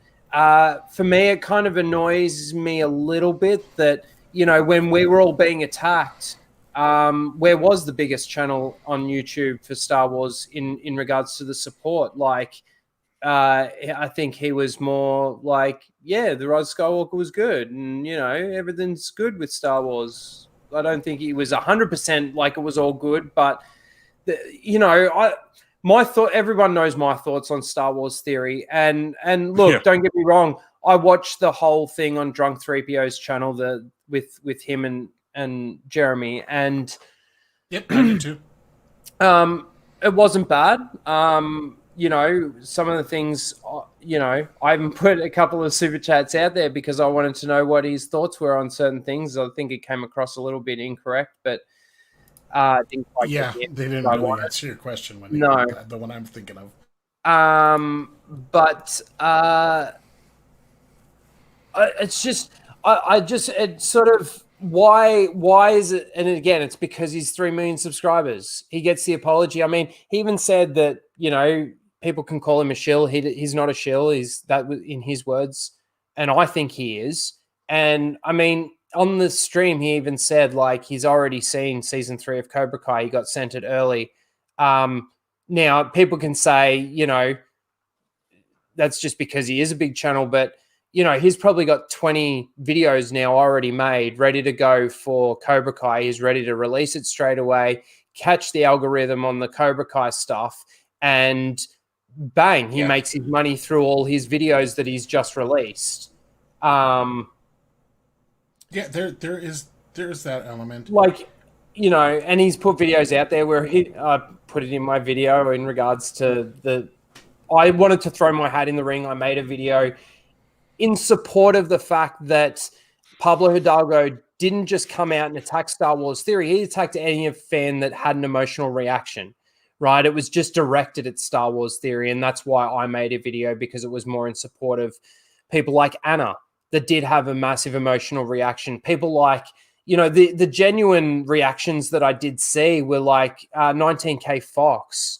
I watched his video or his reaction to it, and very genuine and everything. And I'm not going to try and take that away from anyone. Even Star Wars theory. And I think I showed evidence of that in my video. And the full Aussie. So and I'm actually glad that that happened before all of this happened, because I was actually able to go, all right, well, look, I think that Star Wars theory's takes right now are a bit fucking stupid. I think he's being an idiot, and I think he's being a bit shilly. I think he's being shill. I think, like, the more good that he talks about it, because he is so big, the more stuff he gets, and it comes with access. It comes with, gifts from them. It doesn't necessarily have to be a direct money transfer, and it's definitely there. I see it, and that's how I pointed out. And it did annoy me a little bit that, like, everyone's coming to his defense. Like, I get it. He got attacked by a person at Lucasfilm, and we're being attacked, but also too, like, where was our support from him when we were being attacked? And he even says that he didn't, when Drunk 3PO showed the throne room scene and the guy throwing away the spear, and he was like, man, I never even saw that. I didn't even know that. Like, man, we've been talking about this for years. For years we've been talking about this. That's the thing that whole stream, that's one of the takeaways I got. Like, and I don't know if I really believe it or not. I got to be honest. That's the thing. I don't know either. Like, surely he's seen it. We've been talking about it for years. Everyone's talked about that. Yeah, it wasn't just disappearing dagger. John Campia and things like that. Like, I don't know if he was joking or whatever, but like, maybe he really is that much in his own bubble. I it's a little suspect to me. Like, I like, because he's obviously aware of Fandom Menace because he's interacted with them personally. Like, he had Anna and Jeremy on the set while he was filming his Vader fan film. So, like, he's aware of them. Like, does he not watch any of his stuff? Like, he doesn't have to. Like, I just don't know if I quite buy that he's that oblivious to all the things that are going on.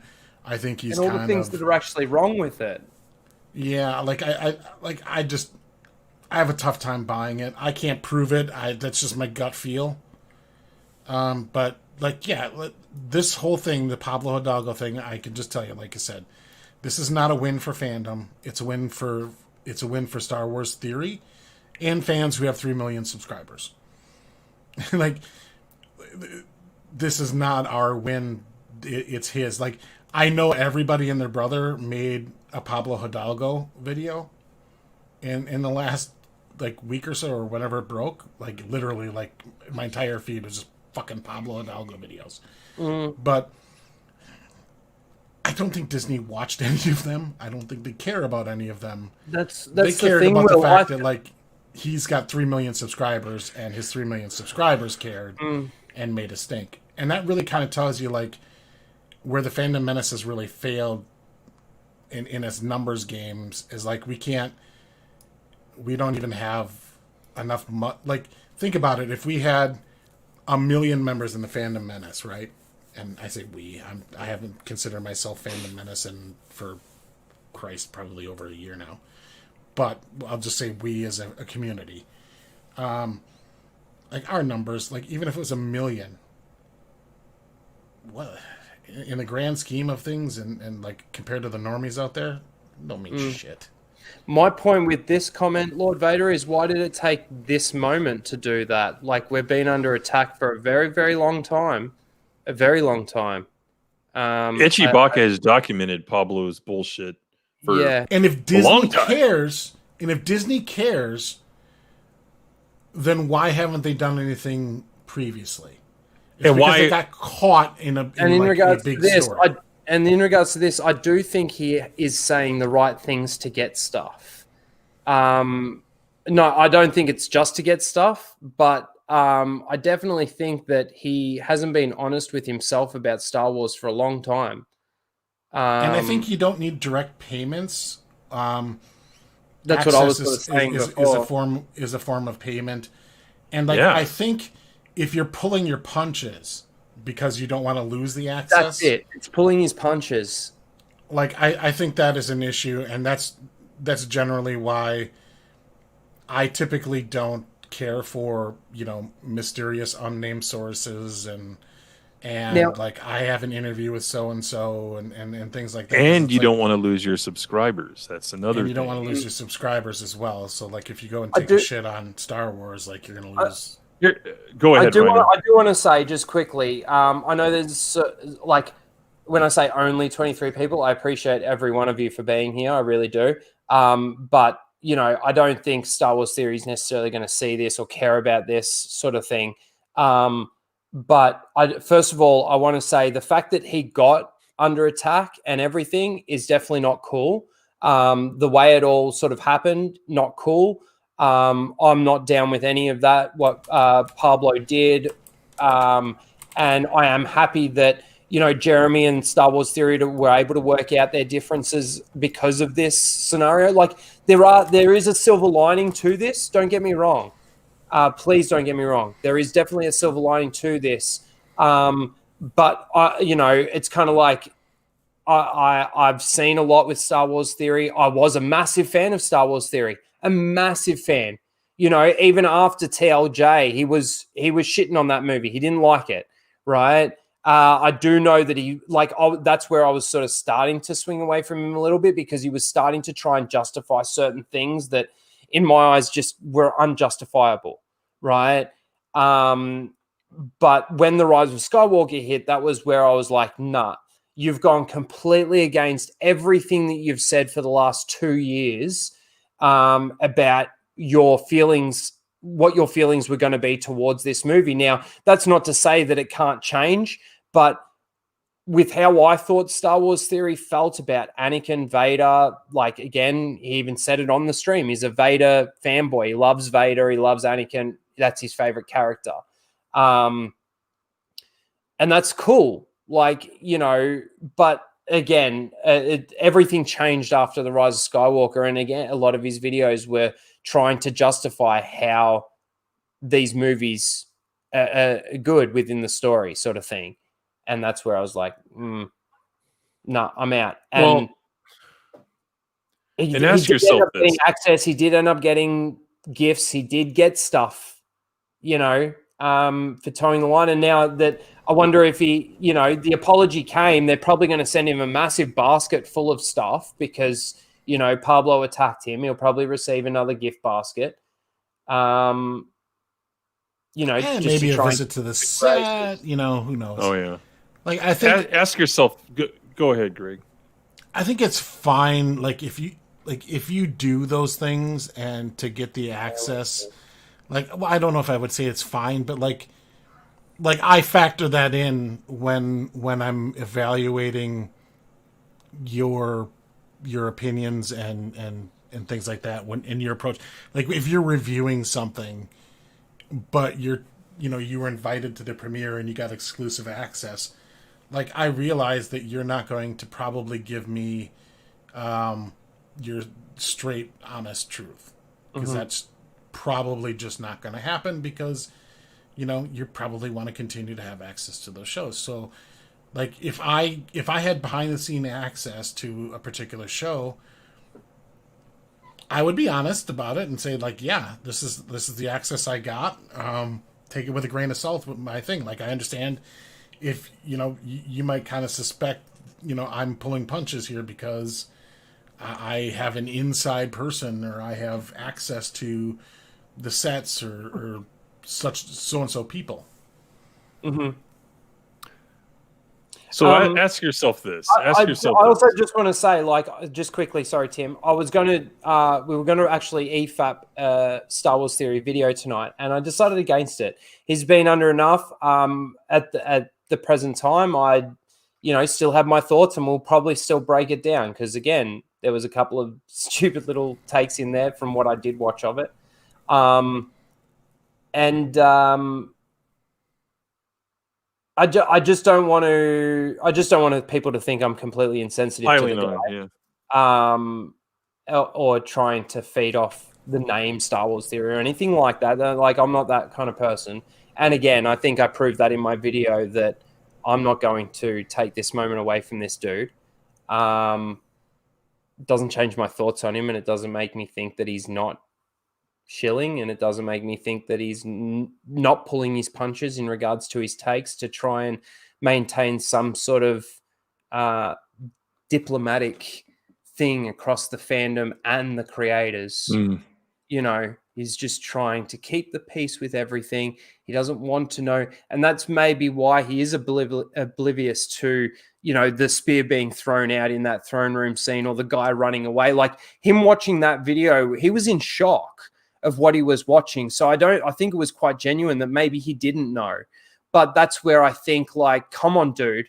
That movie came out 3 years ago. We've been talking about this for a long time. You are a YouTuber talking about Star Wars to 3 million subscribers, 2.5 million subscribers, giving them advice about Star Wars that now you're just finding this out now. I would expect somebody whose sole focus is on Star Wars. Now, granted, he does have a Cobra Kai channel that's separate. That's why. He's got an MCU channel. He's got multiple channels. I forgot what I was going to say, but never mind. I won't say it. But ask yourself this, guys: is it okay, to defend Star Wars Theory, to use Pablo Hidalgo as this boogeyman to make videos on KK and how evil she is, and continue supporting the shows that these companies, that these executives and CEO work for? You got to stop buying the stuff if you truly want to send a message, not just say Pablo's bad. He did this. KK's bad. She's not really controlling the man. Yeah, she's a CEO. That's the way corporations work. They get the credit. It's just the way it is. So if you don't like her, you don't like him, stop buying their shit and tell everyone else to stop buying it. That's all there is to it. And no one's putting their money where their mouth is. Oh, I have. I can tell you full disclosure, I've spent $7 on Disney as a whole company in the last 2 years. $7. One month subscription to Disney Plus, and that's it. That's all I've spent. So I can maybe shame on me for spending the $7, but I'm not out there buying a bunch of fucking toys and shit, like and running off to their theme parks. I'm guilty of that. I bought a Saber. I bought Revan Yeah. Saber. Yeah, you are guilty. I bought Lego since. Well, how much did that? But it's how more much than did that- monetary, guys. It's more than monetary. It's also, talking positively of all this stuff and giving. True. I don't care what you say. You can't compartmentalize praising Mandalorian and other stuff and not praising the CEO of the company that produces it. It's just not the way it works. Sorry. Yeah, they don't. They look at subscriptions as a whole, not like they can't. They're not going to be able to go like, well, you're watching The Mandalorian and you're watching the Leslie Headland show. So which show is popular? Mm-hmm. Like who gets the credit? They're both going to get the credit because they're Yep. both going to get the views if you're watching it. So, that's been one of the extreme disappointments that I've had personally. Is the realization that like, wow, there's not many people seem to put their money where their mouth is. Yep. Not going to name names or anything like that, but it's a lot. It's a lot more than I had even like thought would be like a nightmare amount. Mm-hmm. And that's why, this combined with the reception of the show has just been really disheartening and has led me to make decisions that we'll get into on Saturday. But that's kind of where I'm at. Like I'd like we can make videos and rant and curse about SJWs and all this other stuff, but if we're going to continue to buy and support the companies that are producing it, like really, what's the point? That's it. Like Yep. we're literally we are. If you're doing that, you're literally the lady in the green jacket screaming at the sky because Trump won the election. You're Karen. It's if you're buying all this shit, like you don't belong to the fandom menace. You belong to the Karen menace. Because if you've ever worked retail, you know when a customer or Karen comes up to you, they're like, "I'm never shopping here again," and you're like, "Yep, see you tomorrow." That's what Disney's saying. It's like, "Yep, see you tomorrow." That's I think that's where a lot of our frustrations are coming from right now. That's the truth. And again, I don't. If you're enjoying it, like I can't say that you're not. I can't take that away from you, and I shouldn't be able to. I don't even know what to say because, like, again, I want better than what we're seeing. That's my ultimate goal would be to get better, like way better.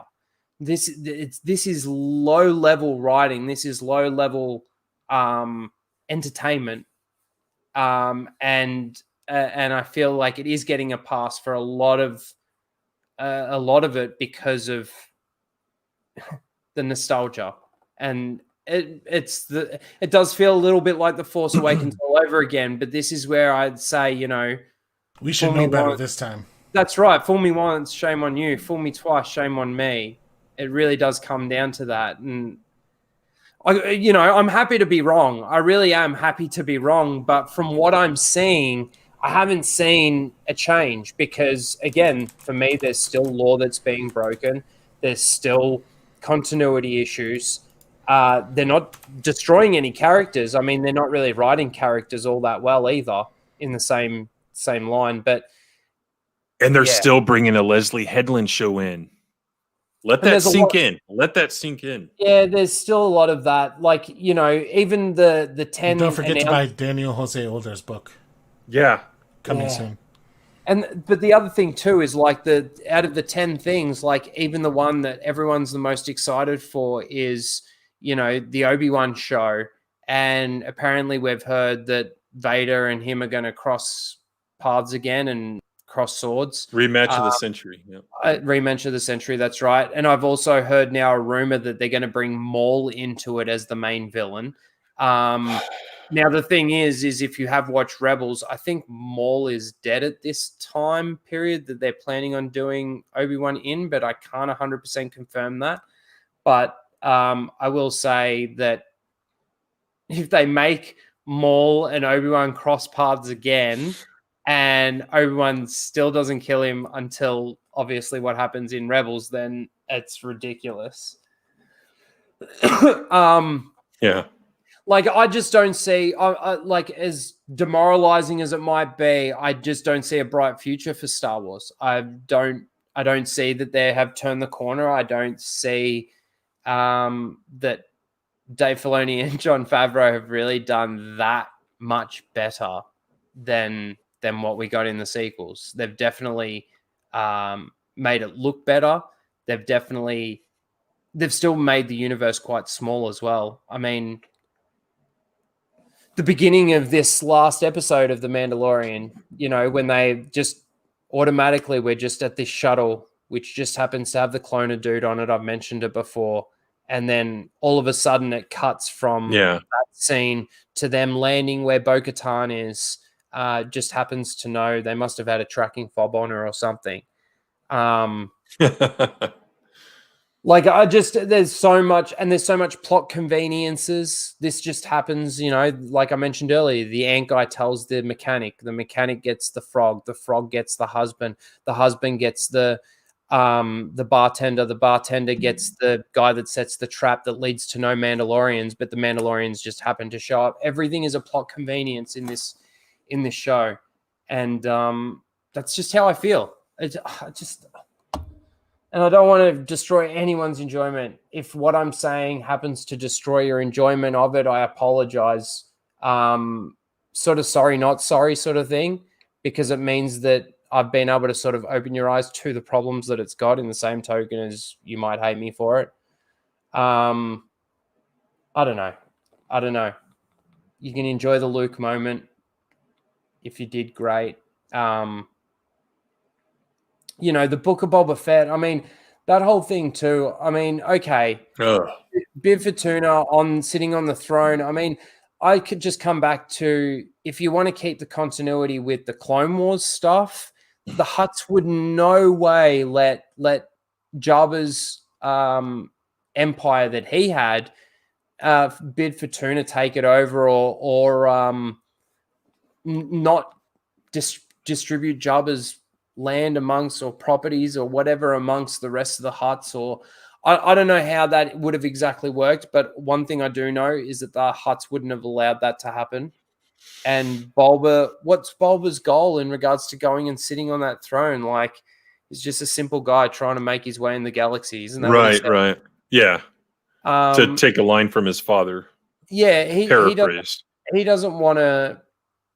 Does he really want to run a full criminal empire? That's not really, I don't know. Am I being too... No, that was, I was like, this is way out of character. I don't know. It was to get Boba Fett out of the way, so no one would ask, well, gosh, if they make Din Djarin Mandalore, then why wouldn't they do that with Boba Fett? Oh, because he's running this criminal empire over here. So what is the next episode of the next season of Mandalorian? We don't have Boba Fett in it. We don't have the baby anymore. So it's now got to be the battle for the Darksaber in regards to between Bo-Katan and what they're going to make that fight drag out for 8 episodes. Is that what it's going to be? And then they get married and they rule together. And they have a child, and that child becomes Force sensitive and becomes Grogu's student. Yeah. I think giving them ideas. Gene Theory was right earlier in the chat, and I've said it previously. I don't think there's going to be a Mandalorian season 3.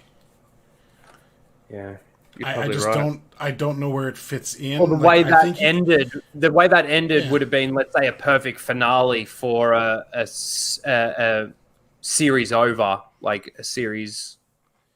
Yeah, that's why it felt like a series finale to me, because they had like the cast all kind of together in one shot. And you're right. I don't know where they go from there, because you don't have Grogu in the picture anymore. And I think that they can tell the Bo-Katan story either through the Ahsoka show or through the Rangers of the Empire show.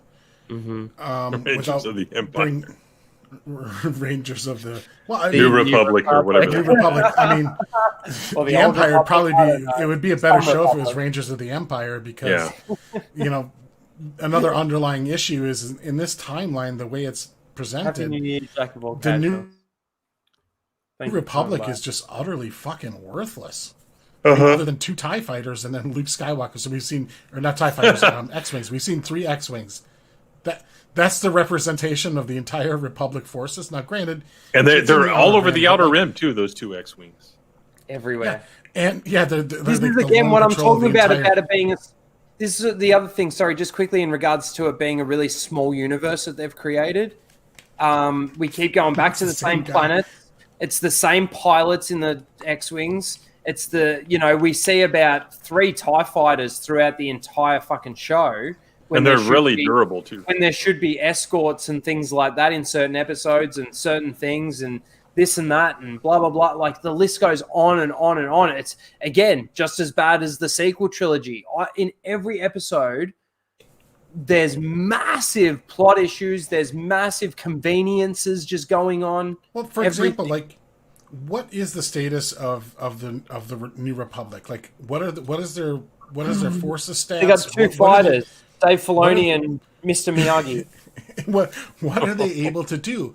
Because, like, so if you're Grief Karga, right, and Cara Dune, and you've suddenly decided you're gonna turn babyface and like run this benevolent little town with the school and everything, like you're playing Little House on the Prairie all of a sudden after being like after being the runner of a bounty hunter syndicate, and Cara Dune being like this ex-shock trooper that was kind of on the run and hiding out on some planet in episode. For some reason, they decide that they're going to play Little House on the Prairie, like, and they realize that, oh shit, on the other side of the planet is this operational, fucking fully operational, staffed and running Imperial base. Like, is there no way to call the Republic and go like, hey, New Republic, just so you know, heads up, there's an Imperial base on our planet. Like, maybe you want to do something about that. Like, is there nobody you can call in the New Republic to like flag and point and say like, hey, there's Imperials over here, go get them? Right. Like, how is that not possible? Like, why wouldn't that be the case? You have TIE fighters patrolling by. Call them. Be like, hey, there's a base you mean over X-Wings? here. But speaking of TIE fighters, why didn't they just carpet bomb that town like earlier? Right. Because why did they let it survive to even discover them? Mm-hmm. Or why did they just abandon the base? But that brings me to the Luke point in regards to, like, why didn't Luke think, who's this Moff? Like, he seems to be pretty powerful. Like, maybe I should take him back to the New Republic and my sister to, like, interrogate him and find out what he's doing. And interrogate and find out what the fuck he's doing. Again, wasn't Gina Carano's character, Cara Dune, on Endor? Like, she would know at least who Luke Skywalker is, what he looks like. Well, the point is, you're trusting this guy to take Grogu, but you're not willing to tell him, like... All he has to say is that he's a Jedi. Yeah. Well, and he did say, like, I mean, there was like, obviously he proved Grogu he was a Jedi. Was very attached to that, and yes, he did prove that he was a Jedi. But like, there's so many things. Why isn't Luke going like, "Hey guys, I need you to we're gonna fly this ship into New Republic territory so we can like break this thing down and find out what they're researching." Like, does anybody care why they wanted Grogu? Does Luke care? Oh man, that's Grogu? A great plot hole. Oh wow. Like, leading into the Disney trilogy. Yeah, that's great.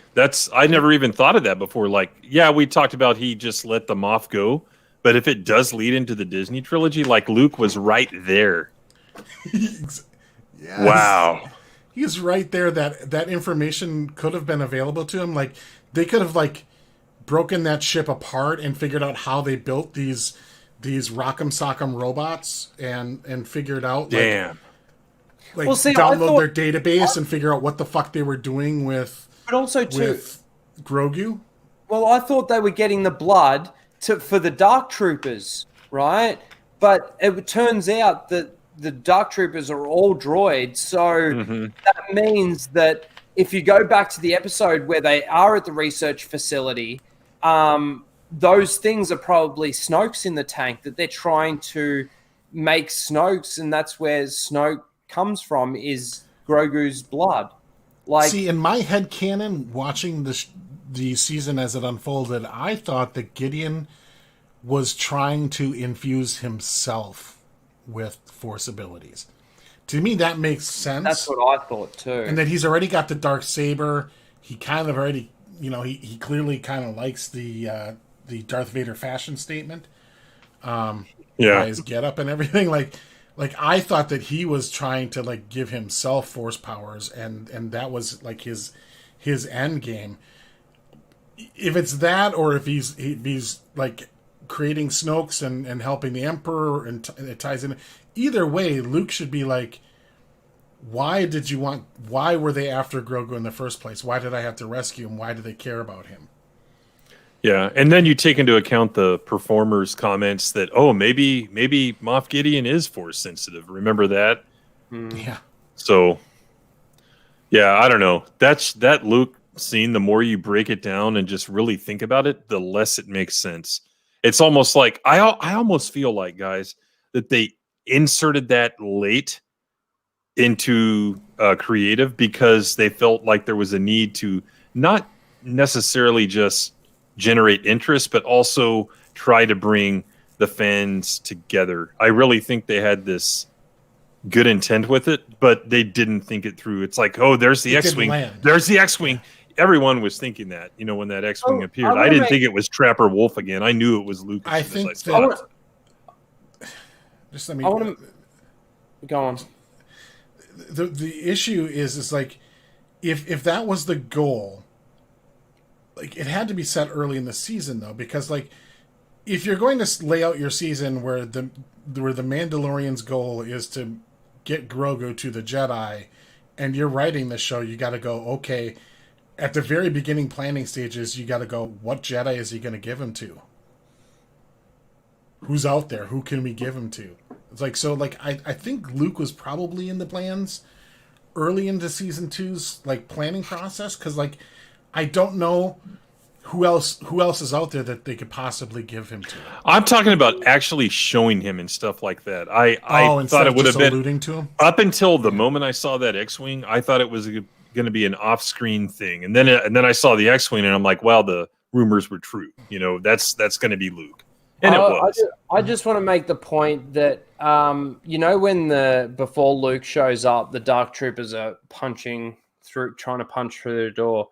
Now Mandalorian did take one Dark Trooper out. He used all the ammo, everything that he's got in his arsenal, but he took it out with the spear.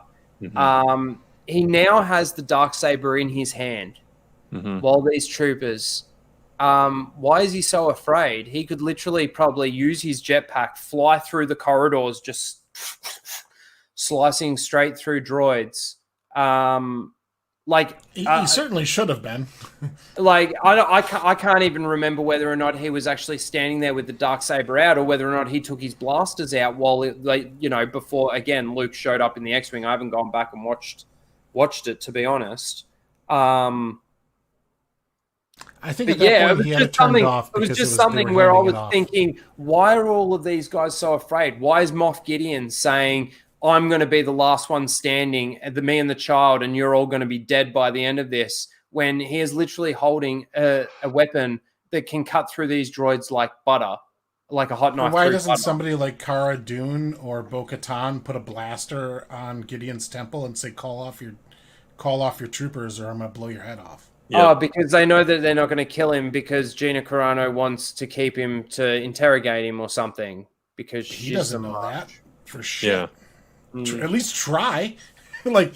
I don't know why. I mean, that would be my go-to, is like, he's controlling the bad guys that are about to come kill us, but we have him. Like, put a gun to his head and tell him to call off the guards. Mm-hmm. And if he doesn't, then start beating the piss out of him. That would have been a good show. At least get the satisfaction of beating the piss out of him before you die. Yeah.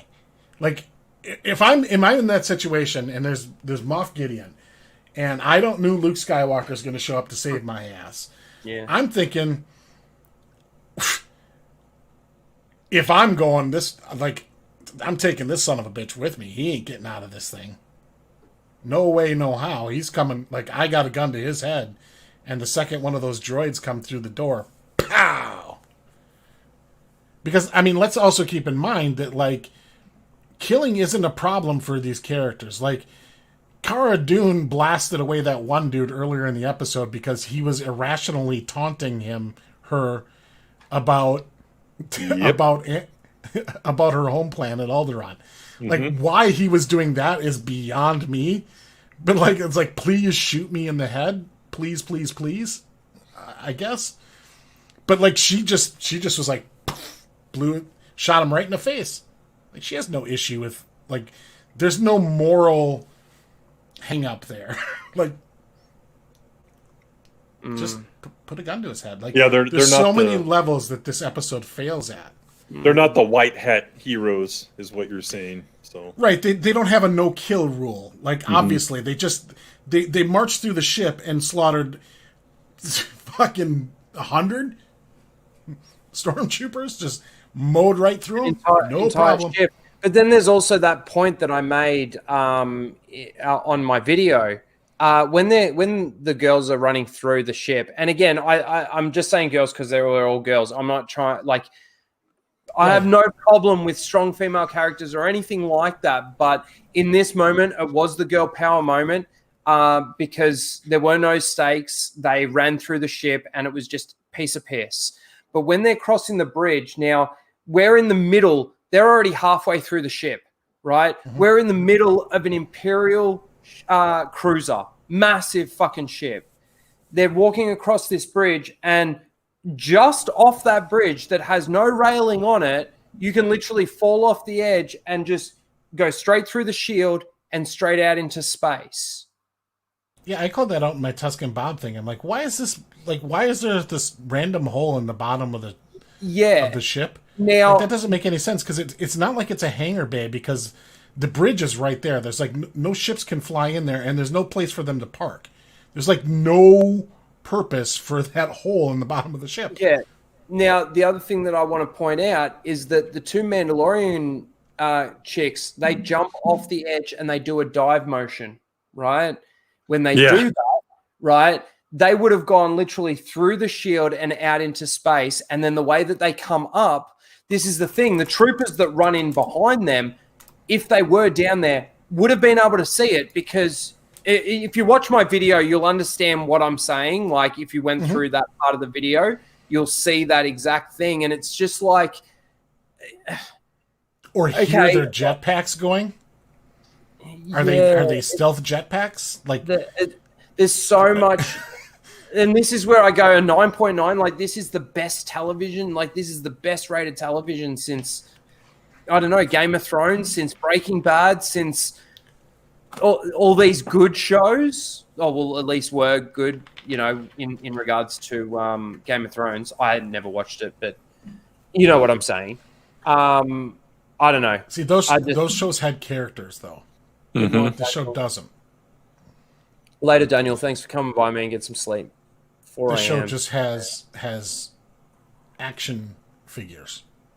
It doesn't have people, and. Unfortunately, the action choreography and everything is piss poor. I don't know how else to say it. It's just piss poor. Even the choreography with Luke, you know, slicing and dicing through the Rock'em Sock'em robots. Like, there's some moments where it's like, why didn't the robot just grab him and throw him? Like, he's like right there. Like, I don't even get why the robots did what they did. It's just they. And it's a thing in this show is like, you know, the bad guys just take a really, really, really huge overdose of stupid pills when it's convenient for the plot. Yeah, and Alora did a great video on those fake Dark Troopers too, and how they just let Luke slaughter them. You know, She did do a good video, and they suddenly become like 1/10 the speed. comparison. Like I'm gonna walk. She actually did a really good comparison with an audio book, and she plays a couple of clips from the audio Droidicas, book. To explain how Luke was able to still succeed, but still have really genuine stakes, and really, really good video. If you haven't checked that out, go and check out OG Star Wars. He didn't have anything left after that too, so.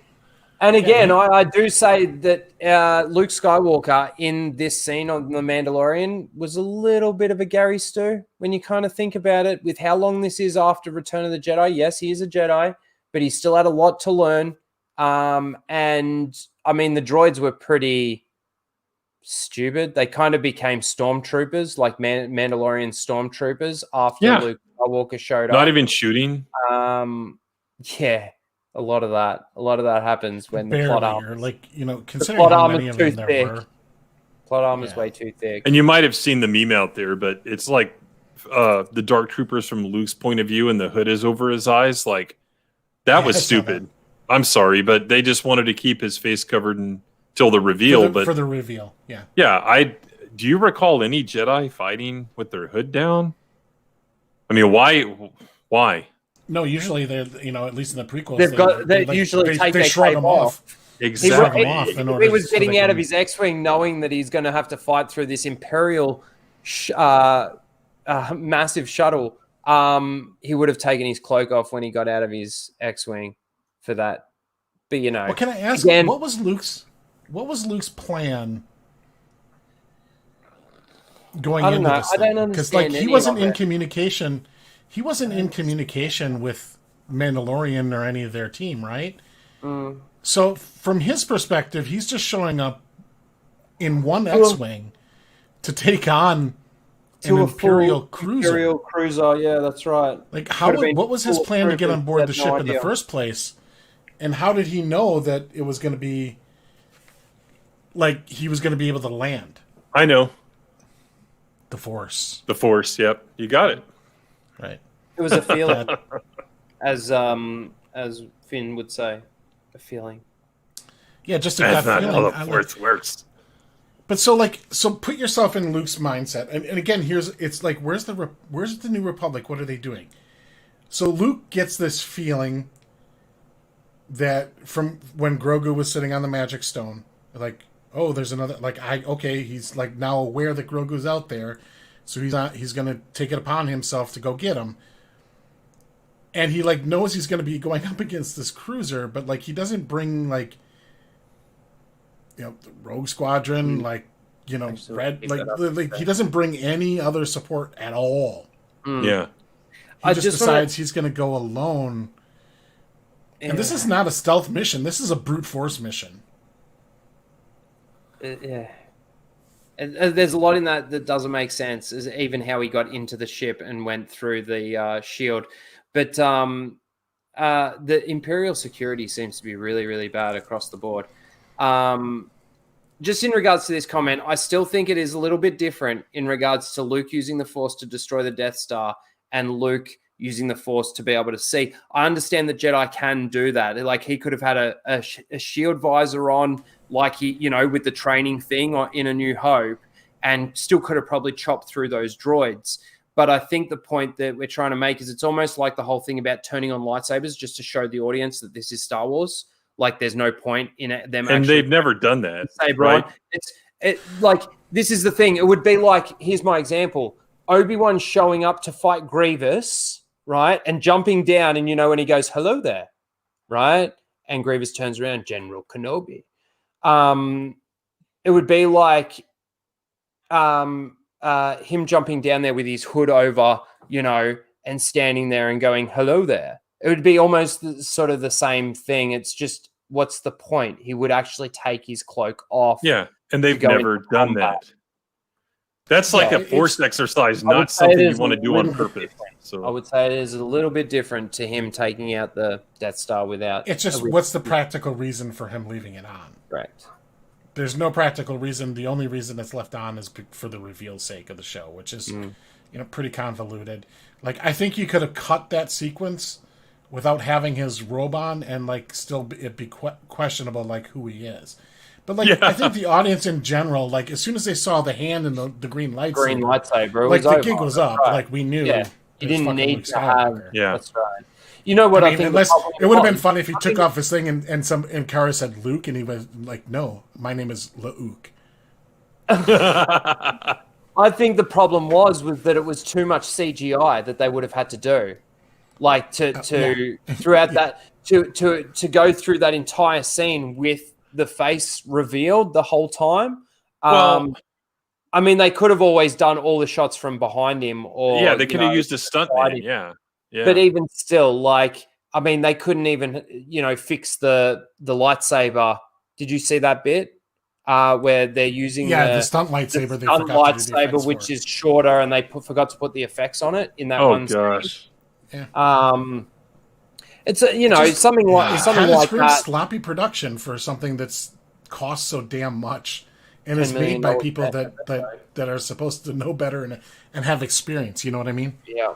It seems like that's good enough. That'll work.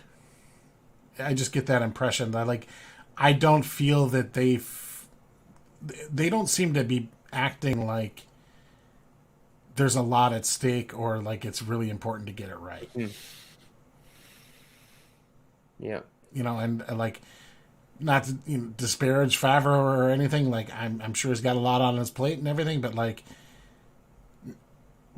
we're expecting these two guys to run 3 shows now, right? Mm-hmm. Yeah, or more. Yeah, because they're the executive producers on the Book of Boba Fett, the Ahsoka Tano, and then Rangers of the New Republic. Bad Batch, right? And he's doing the Bad Batch as well. And that's Filoni's a show. Doing Bad Batch, yeah. He's not doing Bad Batch. I think he's doing I think Filoni. I don't think Favreau is. I don't think Favreau is. Yeah. They're not nailing this down tight, and boy, 3 shows. Good Lord. Imagine, I just look at that and I go, I don't see the positive vibes, man. I don't see these 3 guys pulling off 3 shows when they can, in my opinion, not even pull off 1. Not on a technical level. From a storytelling standpoint, from just choreography, just the technical things are missing, and then there's the story's missing as well. Holy shit. Good Lord. I'm sorry, guys. I'm pretty much going to end it. Great discussion. Yeah. I think, again, I wanted to talk this stuff about Star Wars because I've been very vocal on social media, I think, about some of my thoughts and some of my feelings. And, I did feel like, just taking the L, and honestly, the fight is over. And I think the fight is still over at this point in time, but I'm still willing to give my thoughts on what the problems are. And if there's still people out there that agree and listen, then great. At least I feel like I'm not the only one. Because, there have been moments where I feel like a lot of the people that I thought would have agreed with me on a lot of stuff has really sort of been diminished. There's a lot of people that I feel, disappointed by. A little bit. That's a great way to put it. Just, I'm a little bit disappointed, and it does get frustrating because, and again, these people can like it. I'm not saying anything like that, but yeah, we're happy for you. Absolutely. If that's, but let's see, that's where, again, I just wanted more for it. And I think Star Wars and Star Wars fans deserve better and better than what we've sort of got recently. And I just don't think people are sort of seeing it the same way as me, and not everyone. I don't expect everyone to see it the same way as me. I wish everyone did, but I don't expect that at all. So if you like it, great.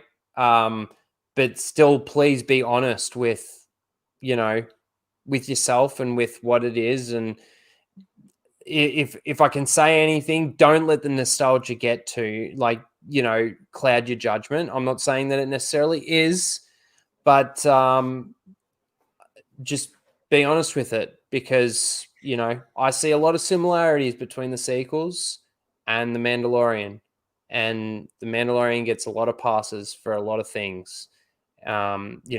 Just because Gina Carano is an awesome chick on social media, she seems to be a pretty cool chick in real life, and it's very open to allowing everybody to have their own opinions and that sort of thing. But just because she's in it doesn't necessarily mean that episode was great, good. There are problems there. It's, I just want to put that out there. Just, I don't know how else to say it.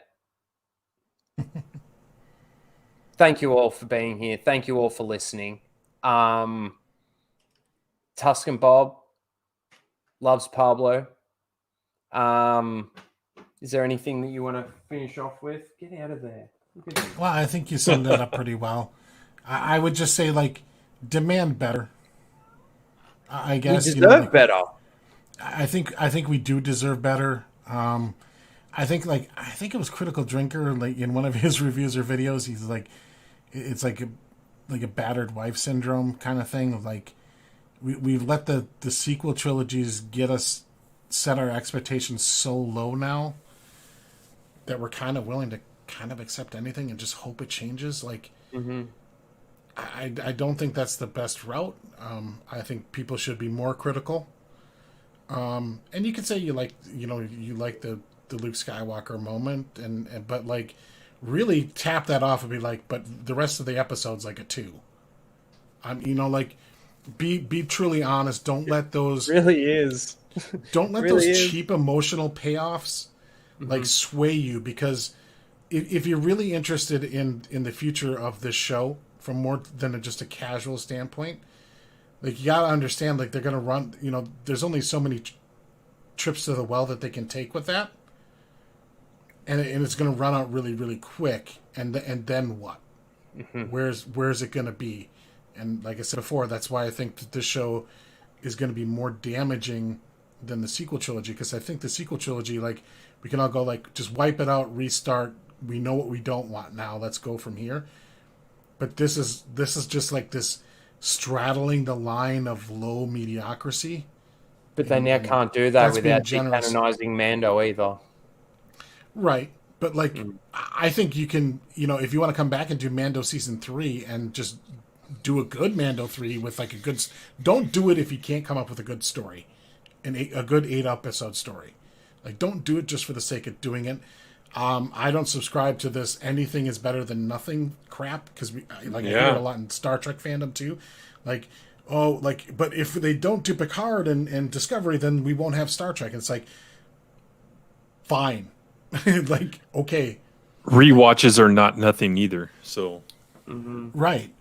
And I think long-term success of the show or the franchise, this isn't the route to go. And I would just ask everybody to be a little bit more critical and understand that we're in a circumstance as consumers that we have more power, or we should have more power than we've ever had, because these companies are on the ropes.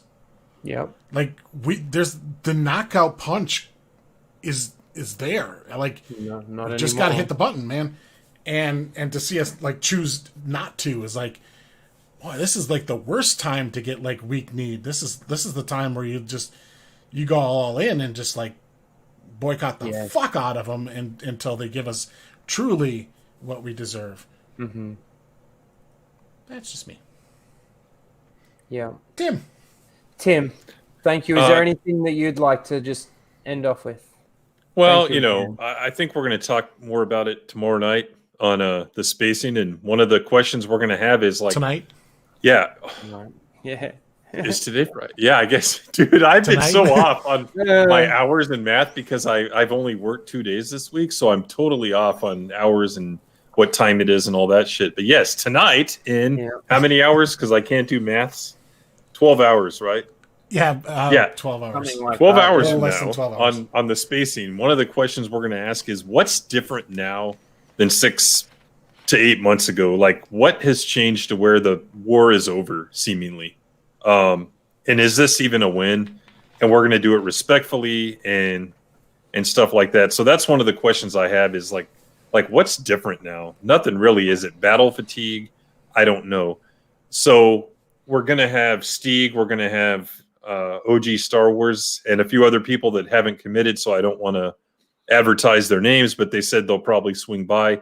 It's going to be fun. And so I hope to see you there. But yeah, that's my biggest thing is like, what's different? Nothing really when you look at it. And I just hope that this doesn't wear off and then we're back to square one and it's worse because we have, when I say we haven't here, but people are supporting this show and some of the other stuff. And I think it's going to bear fruit.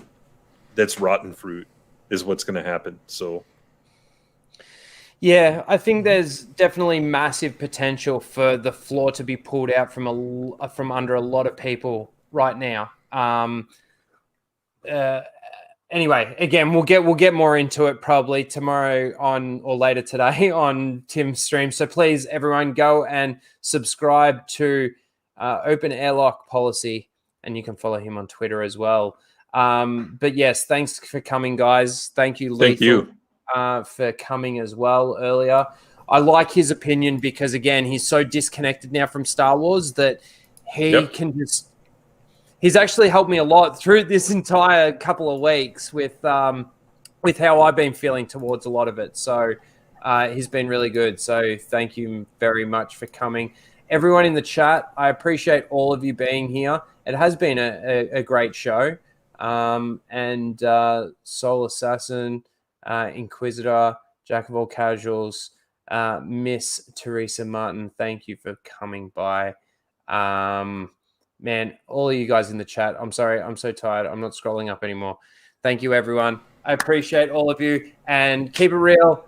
We will definitely keep it real, and we'll see you probably next week. And hopefully next week we'll actually dive into Cobra Kai. I think we'll do that. So... Yeah, thank you guys. Get it watched. Shut up, you. Later.